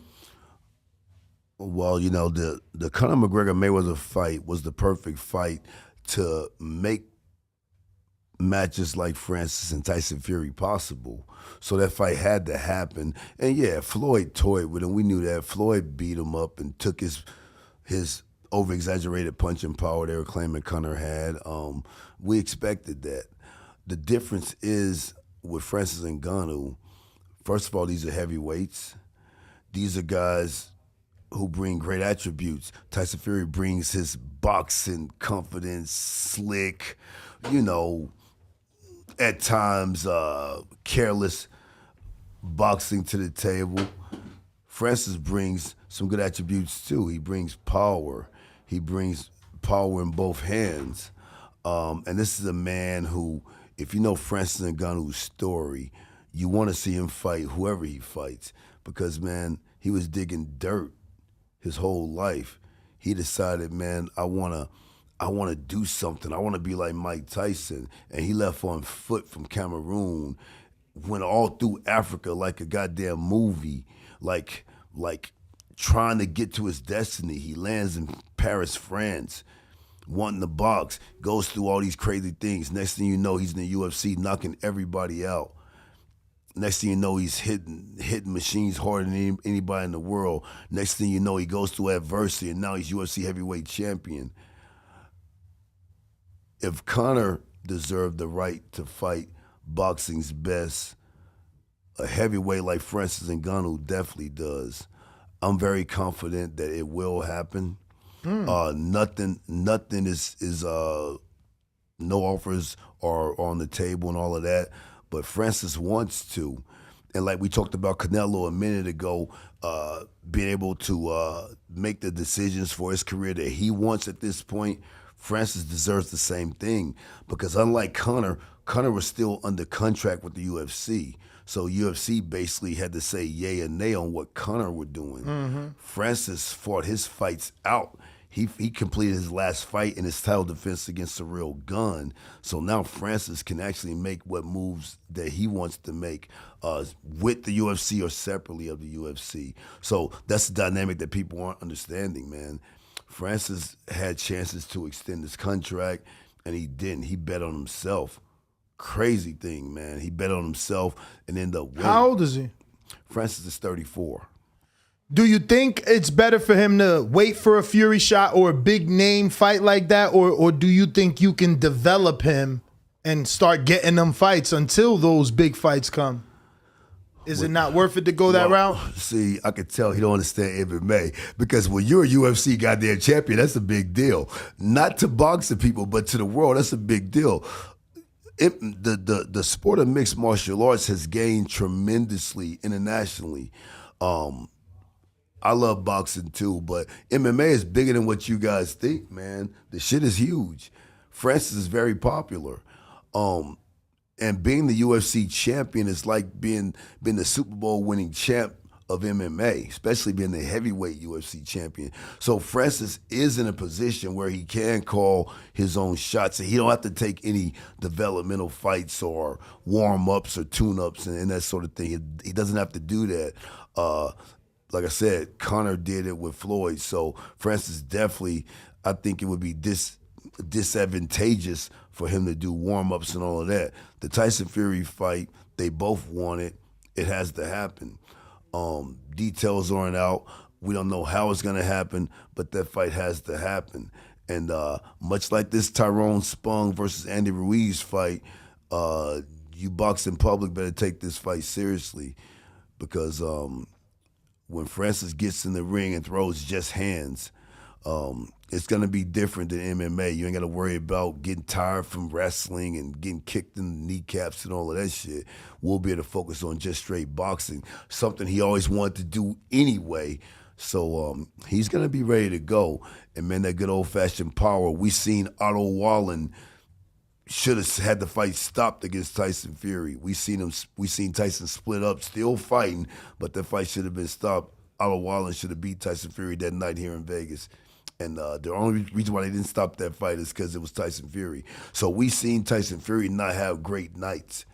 And, how is Francis Ngannou different from a Deontay Wilder who's focused his whole adult life on boxing and couldn't get the job done? Size. Tyson won't be able to lean on him and just burn him out from there. We're good with that type of grappling-ish, old-school boxing. So I feel like Deontay Wilder just was too little, man. And when he gained weight for the third fight, he was too big. His body wasn't used to that weight, so he got tired anyway. Every time Deontay threw a technically good punch, Tyson Fury went down. Deontay Wilder only threw 3 or 4 technically sound punches. The rest were just swinging, flailing type punches. When he did, Fury went down. And what I can tell you is that Francis Ngannou definitely has power comparable to Deontay Wilder's. But Francis Ngannou is 270-something pounds. Oh, wow. Remember, Francis walks around at about 285. You know, he'll when he's not in serious crazy training, he'll come in there heavy. He'll come in there tip-top shape, 255, 254, this sort of thing. So Fury won't be able to just lean on him and burn his legs out the way he did Deontay Wilder. And in that third fight with Deontay Wilder, he looked good. He was swole, big, ripped muscles, all of that, but his legs were the same size. And that's where he needed to put his weight in his legs versus his upper body. And Francis, you ever seen him? He got legs, he's a strong lower body. And I feel it's a very compelling fight. I'm a logical person. Of course, Tyson Fury has all the advantages as far as boxing, but man, there's certain intangibles you guys just can't measure. You can't measure the heart. And you boxing, and I'm a boxing guy too, but I'm just talking to the pure boxer. Yeah, that's me. You know, you boxing guys don't understand the punching power Francis has, and it's getting better and better and better.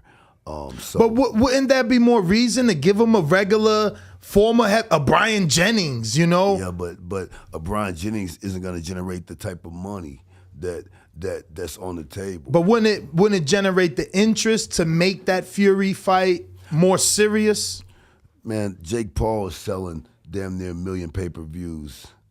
You don't think people are going to tune in to see heavyweight boxing champion versus UFC heavyweight champion? It's not about trying to generate interest. The interest is already there. That's why Tyson Fury would rather fight Francis than Dylan White You know what I mean? Because Tyson Fury understands, hey, it's a big money grab in this fight too. Tyson Fury wants this fight as much as Francis does. If Francis didn't bring a certain component to the table, Tyson Fury wouldn't want to waste his time. You guys are underestimating the popularity of Francis Ngannou. You guys are underestimating. So you think it does more pay-per-views than Floyd McGregor? No, I'm not saying that, but it's going to do more pay-per-views than a lot Than of Wilder fights. Fury? Yeah, I think it will. Do you think they get the same check? Are you looking for the same kind of money? Do you think that they can make the same as like or more? Because when it was it's heavyweights, that like you said, heavyweight champion is definitely the one title that every man wants, right? And once you see Francis Ngannou's real and hear his story and see that punching power, it gets more interesting. As far as money and all that, that's up to Markel Martin and Francis Ngannou to negotiate that. But I know it's going to be a handsome reward. You know what I mean? But guys, we're not just making up shit. Tyson Fury's talking about fighting Francis more than Francis is talking about fighting Tyson Fury. There's a reason for that, man. Francis is a star, and people know him. And this MMA community is global, man. These MMA fans are loyal. They will come and tune into that fight. They will order it on pay-per-view. The arena will be sold out, and it's going to be a lot of excitement going into a fight like that. And I'm definitely hoping it happens. And Francis definitely wants it. And Tyson definitely wants it. So what about Bob? You're here in Vegas. Did you speak to Bob about it? And this is the last one. We got to go see the producer. We got another guest in the green room, so I'm sorry. Yeah, no problem. Shit. Hey, we could cut it now, whatever. You know? No. I do want to know. I do want to know. Did you guys some soft meetings with Bob? And That's nothing. There's nothing. Francis isn't obligated. He's under contract, so no. Like I said, there have been no talks. You asked me a question. I'm just answering it honestly with how I feel. This is nothing official. But Francis always wanted to box. That's what got him to leave his country and the fine mixed martial arts. But he's always wanted to box. That's no mystery. And Tyson said he wants it. Francis says he wants it. Of course, we said boxing is a business disguised as a sport. The business must be worked out. But you ask me personally, do I see it happening? And my answer is absolutely, I see it happening. May not be till a certain projected date, but I see it happening. Right now, Francis is recovering from a knee surgery and all of that, but I see it happening. And guys, just tune in. It's going to be an exciting fight. Or it will be an exciting build-up. And they're heavyweights, man. UFC heavyweight champion versus linear boxing top champion. Hey, you got to see it. We're in that era where you got to see this type of shit, man. We're about to we see celebrities fighting celebrities. We see YouTubers. Oh my God, we're gonna make my producer so mad. Man, tell the producer, I'm out 30 seconds. No, because I want to ask you. YouTubers, we see all this type of shit. I want to ask you, Will Smith versus Dwayne Johnson, who wins? Man, because check it out, Dewey. Everybody's like, yo, he won't fight. He won't slap Dwayne Johnson, The Rock. He'll slap Chris Rock. I think my man Will learned how to fight when he played the Muhammad Ali movie. You don't play boxing. He learned for real. Dwayne too cocky. Yeah. Thing is, Dwayne's an athlete. Football player, wrestler, athlete. He's very muscle heavy. So I'm not sure how that's gonna equate into a fight. He might get tired. He might start throwing wild punches. Exactly. I'm not sure how tough Will is because I'm sure The Rock has some kind of strength. Yes. So I feel weird saying Will Smith beat The Rock. But Will is from Philly. Yeah. You know about that Philly shell. God damn. I'm not gonna say nothing, but I agree with you. If you had to go boxing experience, boxing ability, you'd have to go with Will Smith. But I'm just not gonna say Will Smith beats The Rock.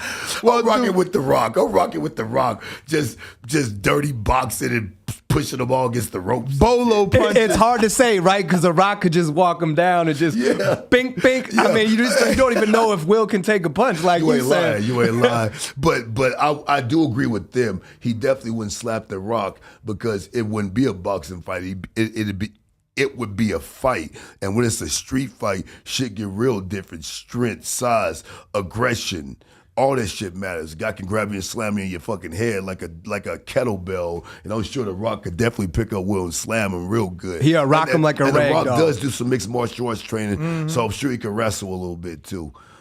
So yeah, man, that Will Smith, Chris Rock shit was crazy, man. All I can say, big shots to Chris Rock. He's much more mature than me because there's no man gonna walk up on me, let alone swing on me. When he walked up, I would have went to him and knocked his head off. And he knew what was happening because he was like, and put his. But anyway, listen, we gotta go. No doubt, Give out your social media, please, Dewey. Hey guys, I'm on Instagram. I'm on Instagram. I'll love a follow. Show me some love. And by the way, I got interesting fucking videos on my shit. So, check me out. It's DC Black Cobra. DC Black Cobra. Cobra with a K. You see the BKSS, Black Cobra Striking Systems.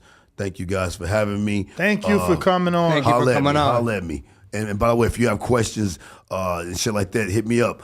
A lot of people hit up my Instagram, showing me videos of their kids. Hey, what can I do to help my kid become a better boxer? I will give you that, my opinion on what you can do to help your kids. I'm all about the kids too. Thank you guys for having me. DC Black Cobra, holla at me. All right. We're going to take a quick intermission, take this picture with Dewey, and we'll be back with Jamar Pemberton in just a few minutes. Thank you, guys. No, thank you, man. 12 years. I never expected it to turn out like this. TheBoxingVoice.com. Shout out to the community, man. I appreciate y'all. What's happening, people? Info Joe, Los Angeles, in the building. Adrian, the problem rolling, the man from the frozen tundra. Keem, straight out of Florida. Liz Lowe, Decatur, Georgia. You already know what it is. It's the Queen, Martha K, Detroit, stand up. David Maldonado, New York City. Yo, Nuss, don't cut me off, man. Don't cut me off. King Amin of Essex, catch me for them championship rounds. Big Super Mac, Plainview, Texas. Davidian in Buffalo. God bless you all. Jesus' name.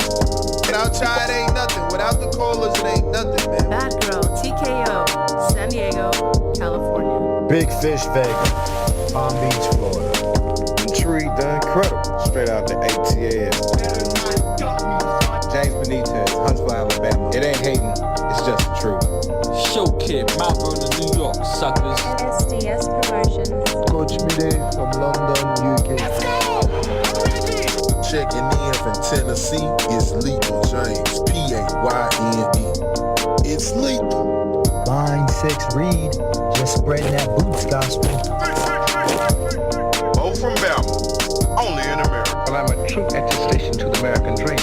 King Born, Crown Heights, Brooklyn. You heard? 4 chicken wings and french fries, breakfast of champions. Let's get to it. JT, New Orleans, Louisiana. Stuff like that. Yo, TVV, this Coach J-Mac. New Orleans, Louisiana, 504, baby. What have you? See, why?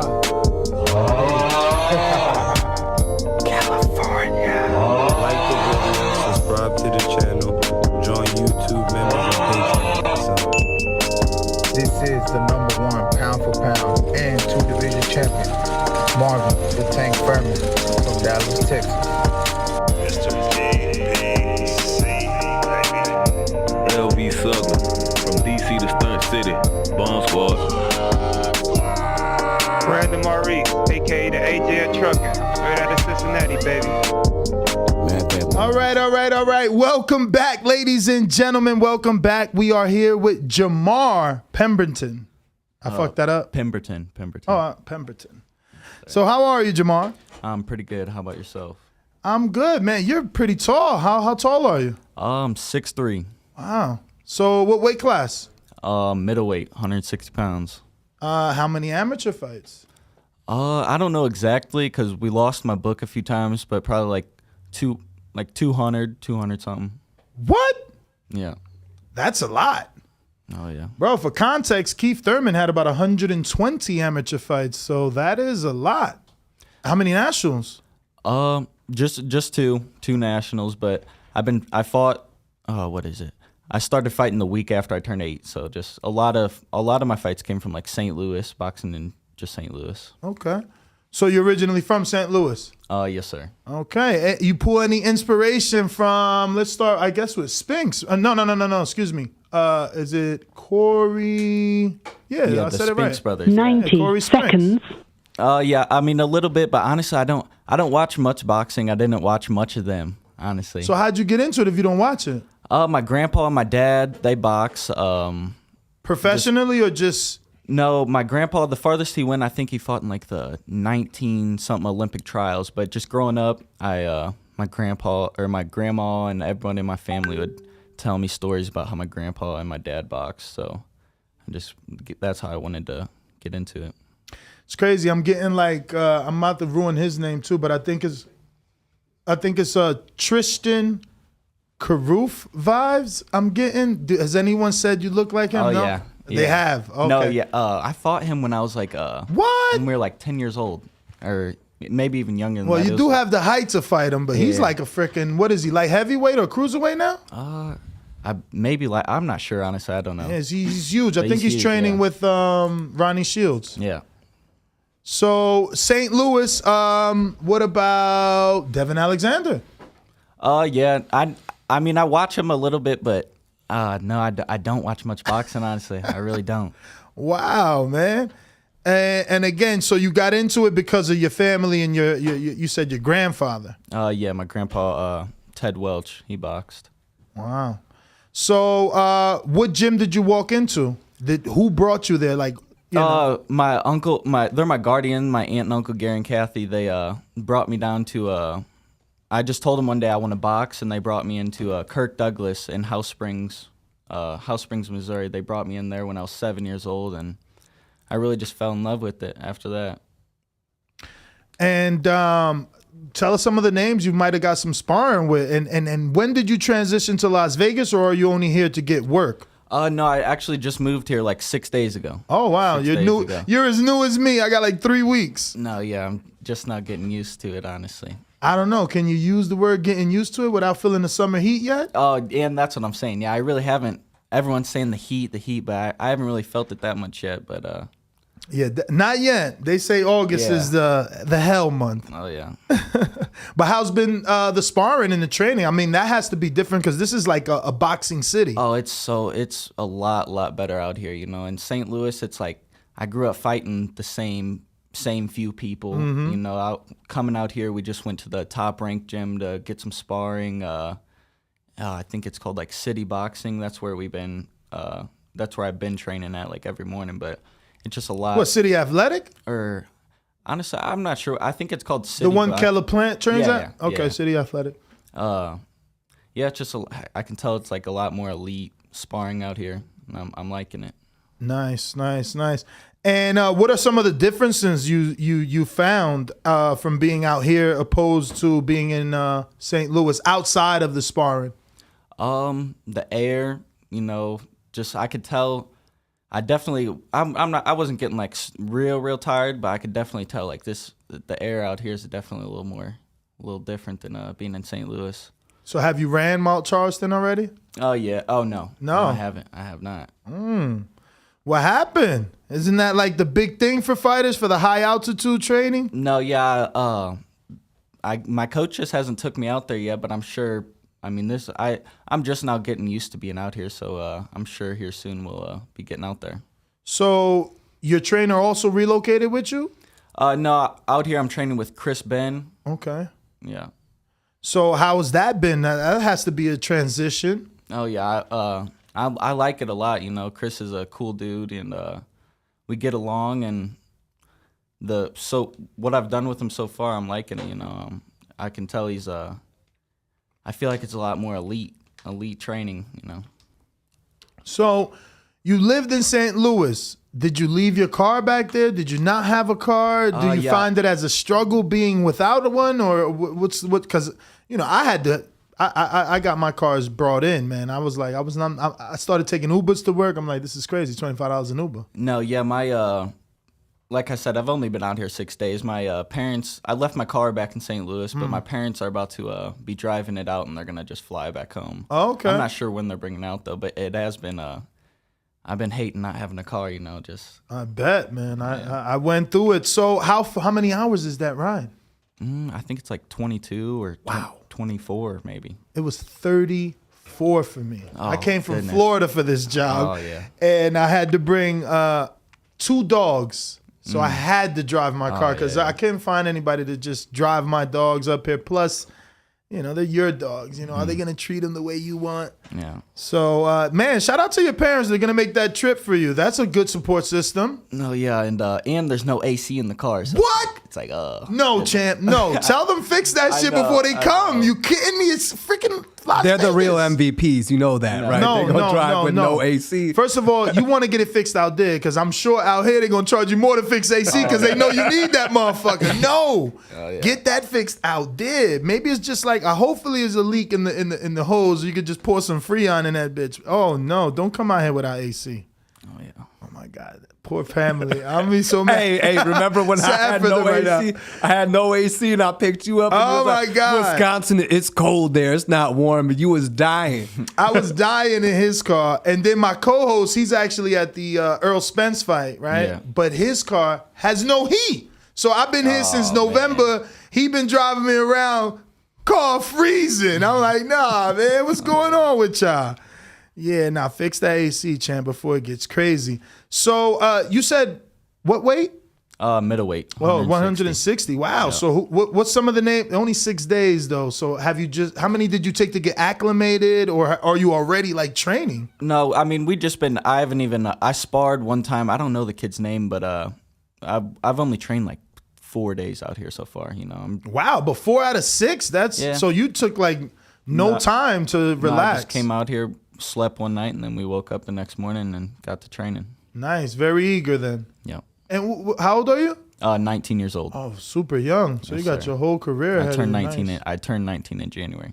And have you had any fights, or you're waiting to make a pro debut? Right now, the date for my pro debut is May 21st in Orlando on Bally Sports, the Bally Sports card.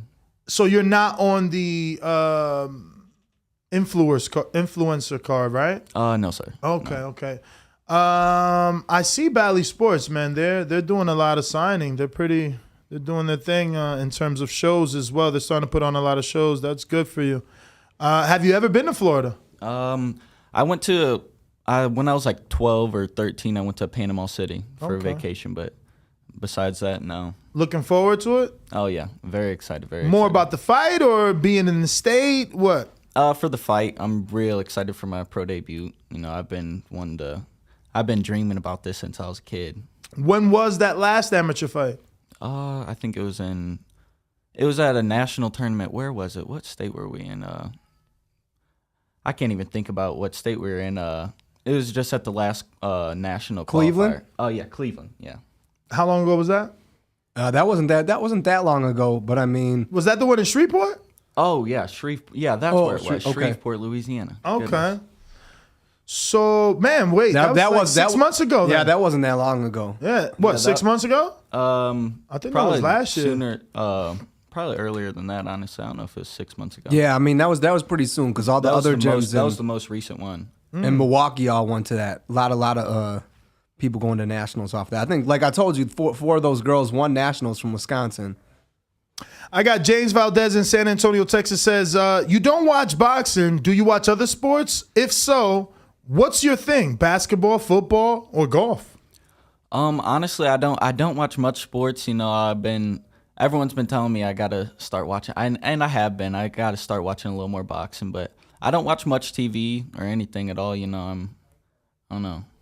Do you at least watch tape of your opponent? Not much. No, I mean we record my fights. I watch my fights after I honestly just watch my national fights, honestly. And what are you looking for when you're playing them back? Is it just for entertainment to see how you looked, or are you assessing just yourself? Learning. I'm definitely just seeing what I can work on, seeing what I can do a little better, and because I feel like that definitely helps watching yourself box. And I don't know, it's definitely I'm not just watching it for fun. No. Mm-hmm. So how'd you link up with Mike Leonardi? He's what was it? I went to the 2021 or 2020 Golden Gloves, and he seen me box down there, and after my fight he came up to me and we were talking a little bit, and then in Shreveport he went down there and he only got to see one of my fights at the Golden Gloves. So after we talked, we met up down at Shreveport and he watched like 4 of my fights, and I think it was after the 3rd night I knocked a kid out down there, and after that he took us out to dinner, me and my coach, and we just got to talking, and he liked me and I liked him, and he watched me fight in the finals the next day. I came up short, but after that he just stayed in touch, and I ended up signing with him. Nice. Do you think it's a generational thing? Because I got some young amateurs in my gym, and they don't watch boxing. It's crazy to me. You guys they don't watch, and they're talented. But I ask them, I have to tell them to go watch certain fights when I see them doing certain things. Like, nah, we don't even watch boxing. No, yeah, and it might be because I don't know. I just never really have got the only person I really do watch. Roy Jones Jr. Before all my I don't know. There's this like highlight video, and it pumps me up watching him, Roy Jones Jr. before all my fights. That's like the only other person I would watch, honestly. So you're not gonna watch Errol Spence versus Ugas unification bout this weekend on pay-per-view? Because I've been hearing so much about that. I am. You've been hearing a lot about it. What, out here or just in general? Just out here. Since I came out here, like everyone being in these gyms, everyone's talking about it. What gyms have you frequented so far? We just went to the Top Rank gym, and then what is it? Damn, he took you straight to Top Rank, huh? That City Boxing, yeah.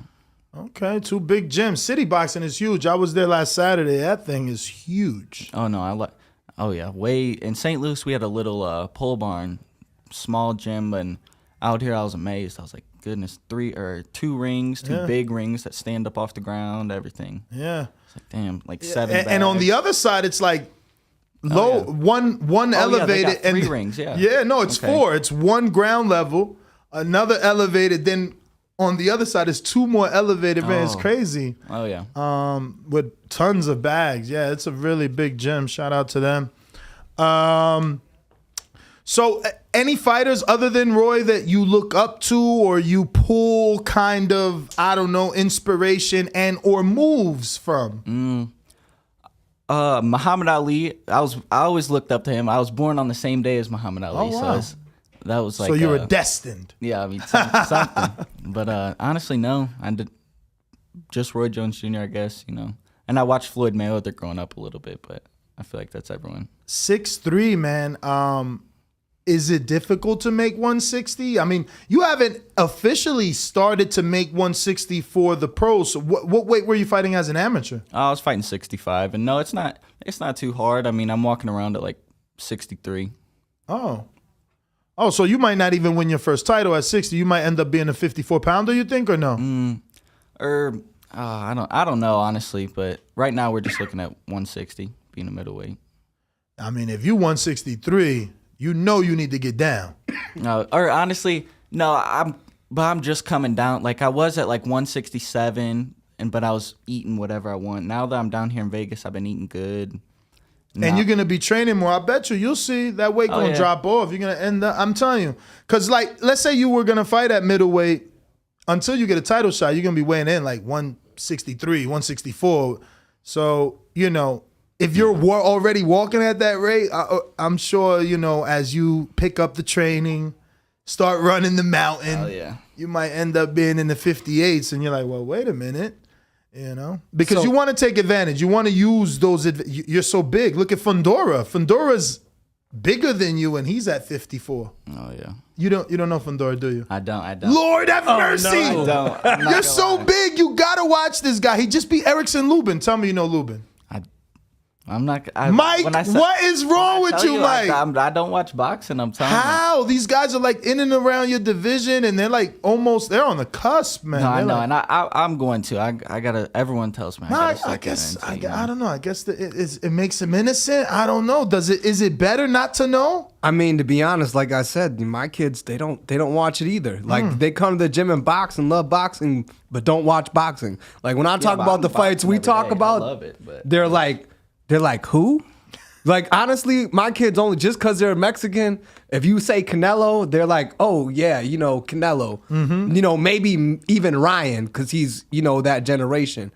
But yeah, they just don't watch it. So I got a question for you. So now with the nutrition and eating better, have you ever thought about nutrition before this, like fighting in the amateurs? Are you aware of it, or are you coming out here now because like what he's saying?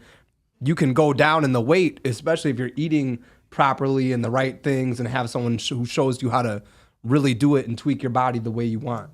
Back in St. Louis, honestly, I really didn't, like before nationals, I'd really start paying attention to what I'm eating, but like just for a little local St. Louis fight or something like that, I really wasn't paying attention to what I was eating. And now that I'm out here, and I just really been taking it serious, taking my eating serious while I've been out here, and I can definitely tell the weight is just starting to come off a lot. This is my first time really ever taking it serious like that. Let me get a screen share, Austin. So was this just the confidence? Was it because of the opponent? Is this your style? Oh, no. I just like that little clip. I don't know. And see, I like that little part right there. My little, you see the yeah, I seen you do the Ali shuffle. Yeah, that was but that's nice. What I'm saying. Like, is this your style? Do you fight with your hands down? Are you that confident? Oh no, I don't usually fight with my hands down like that. I was just styling on. I don't know. Yeah, I just thought it was a nice little clip.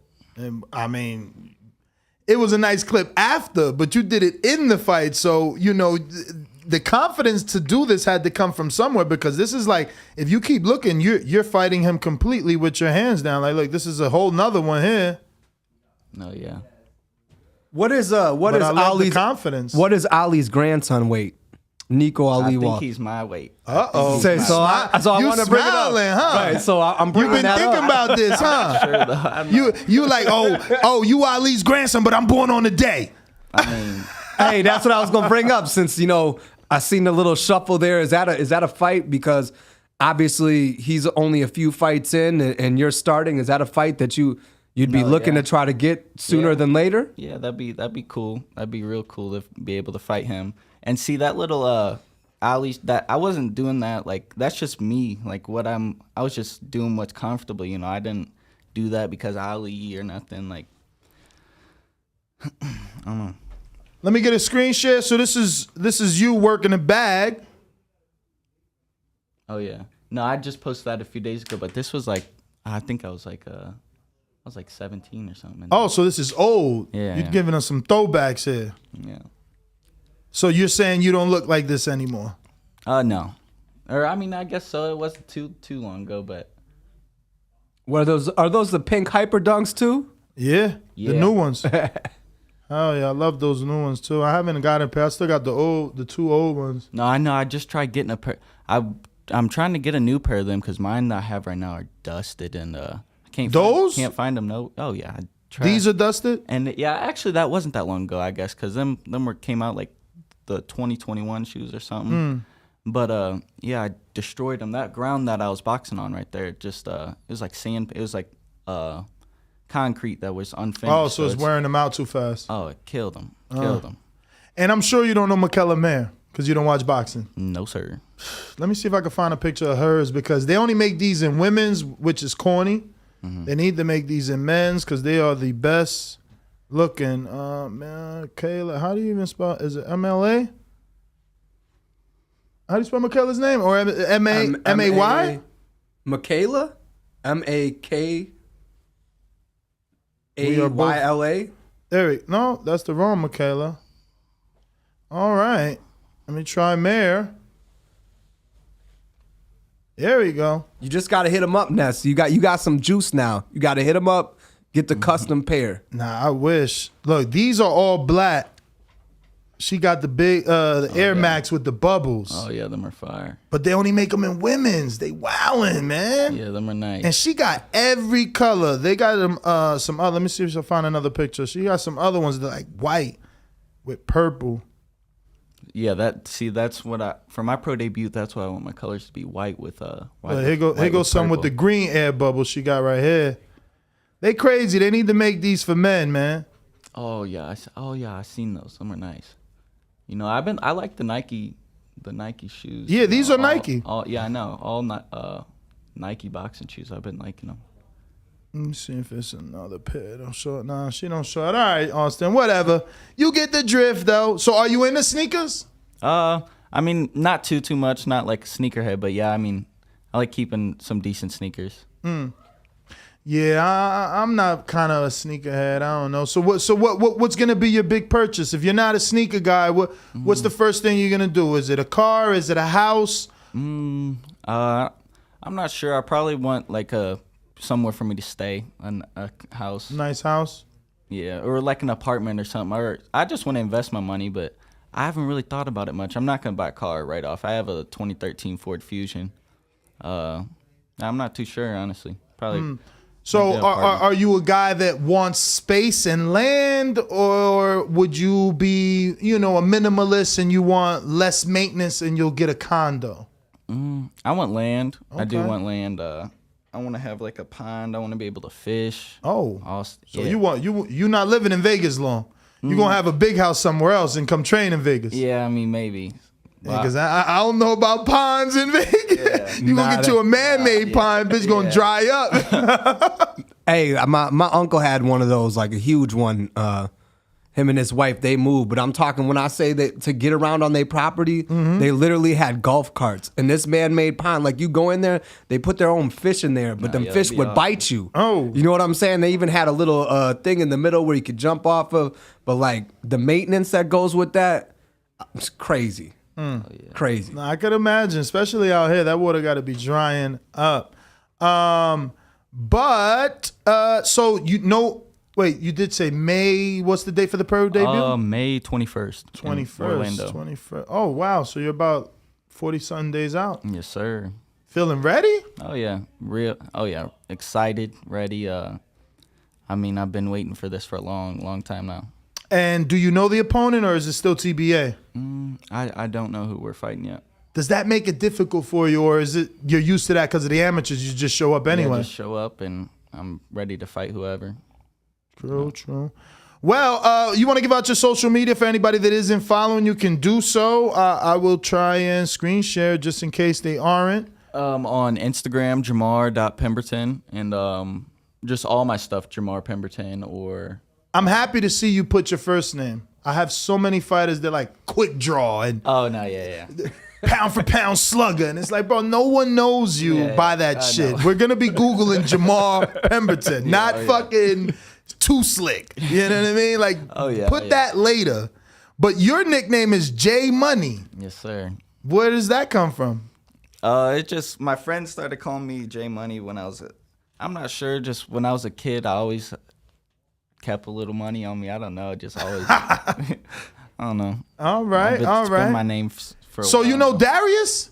Darius Green? No, I can't pronounce. Fulgham? Maybe. Olympian. I think he was like cruiserweight. Let me give you a screen share. Hold on. Austin? Got him.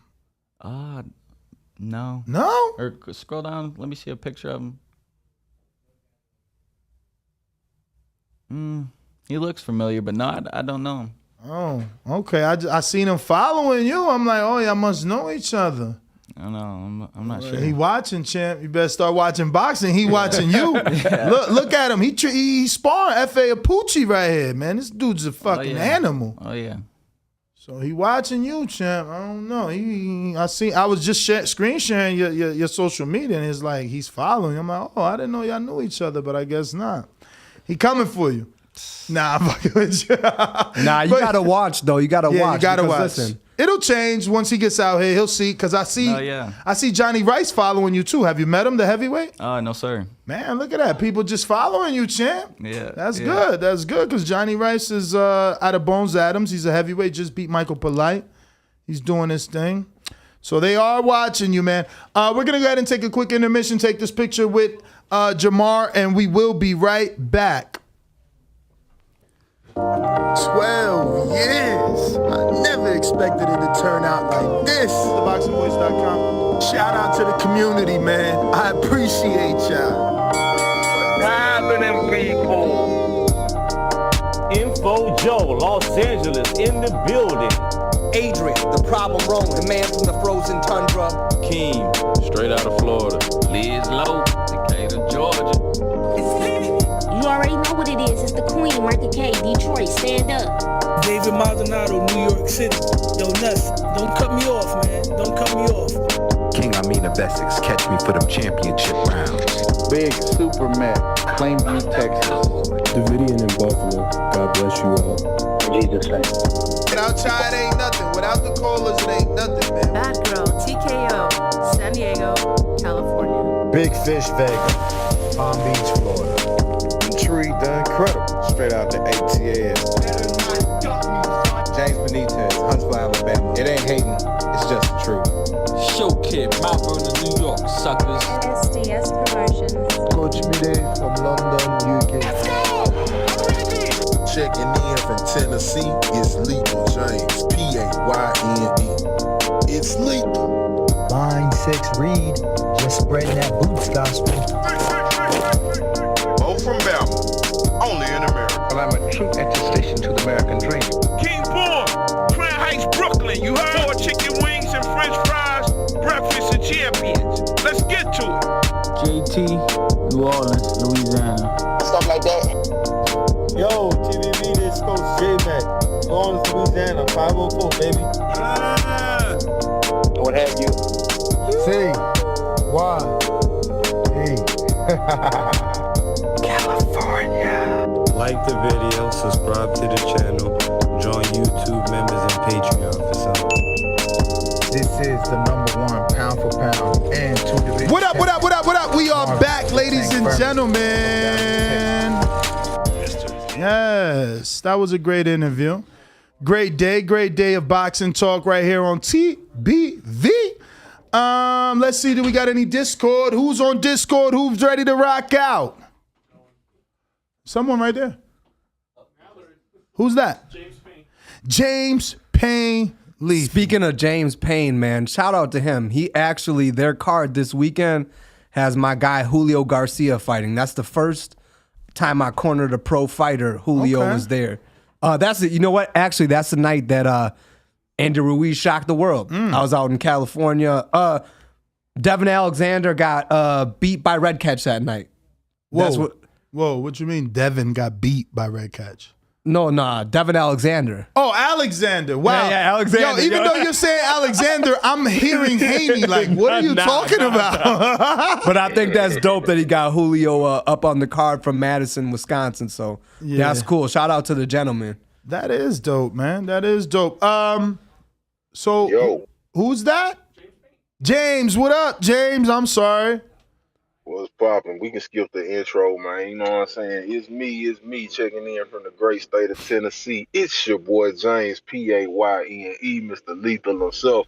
And you know, like I know the best part of waking up. Yes, sir. Y'all know the slogan, man. TBV and my cup. And shout out to the TBV alumni made this slogan world famous.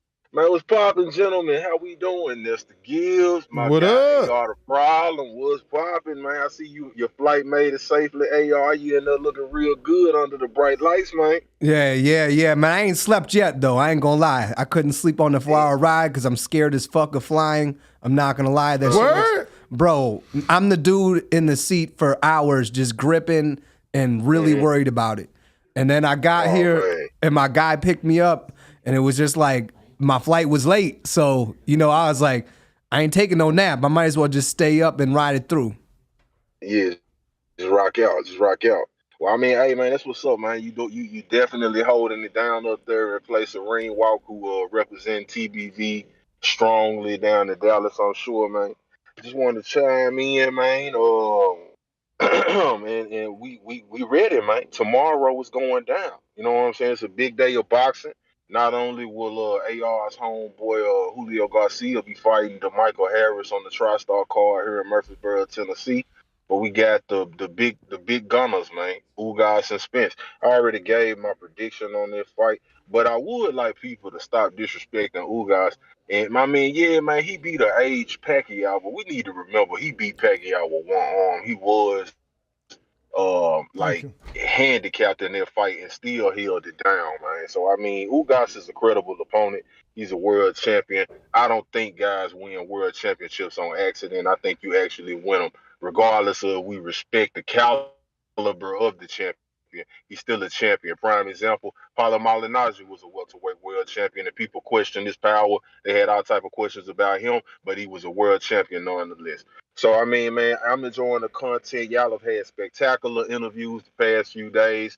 Man, Hall of Fame candidate type interviews, man. So I'm loving what TBV is doing. I was talking with Matt and Dan last night, and they're going to try to make some arrangements where we can do a TriStar invasion on Sticky Paws in the month of May. We trying to get it together. So hopefully y'all can make some room and welcome us in with open arms. So with that being said, man, I'm going to get to some other callers, but y'all know what this is, man.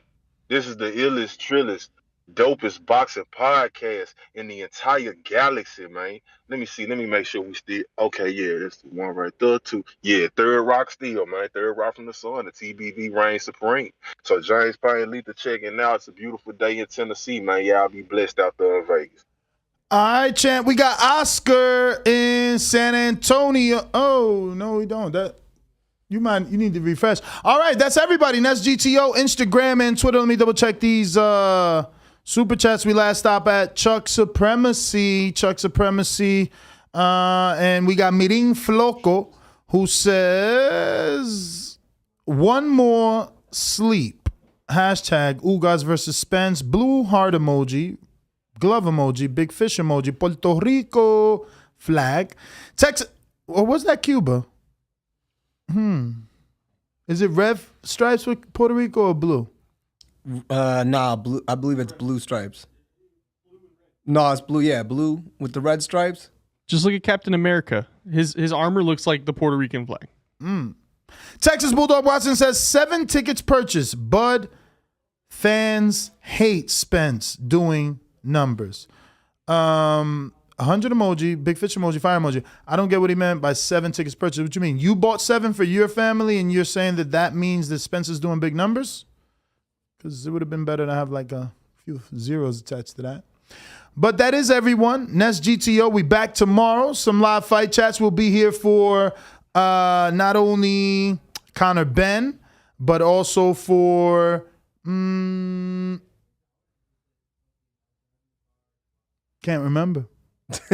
Earl. Right, I was gonna be like, card. We've been talking the whole time. And the whole freaking card. We'll be back for that. Peace. One more thing before we go. Shout out to my son, little Adrian, because I know you're going to kill me when I get home if I don't shout you out. Black Man Jones on Instagram. That's about it. All right. Arrivederci, people.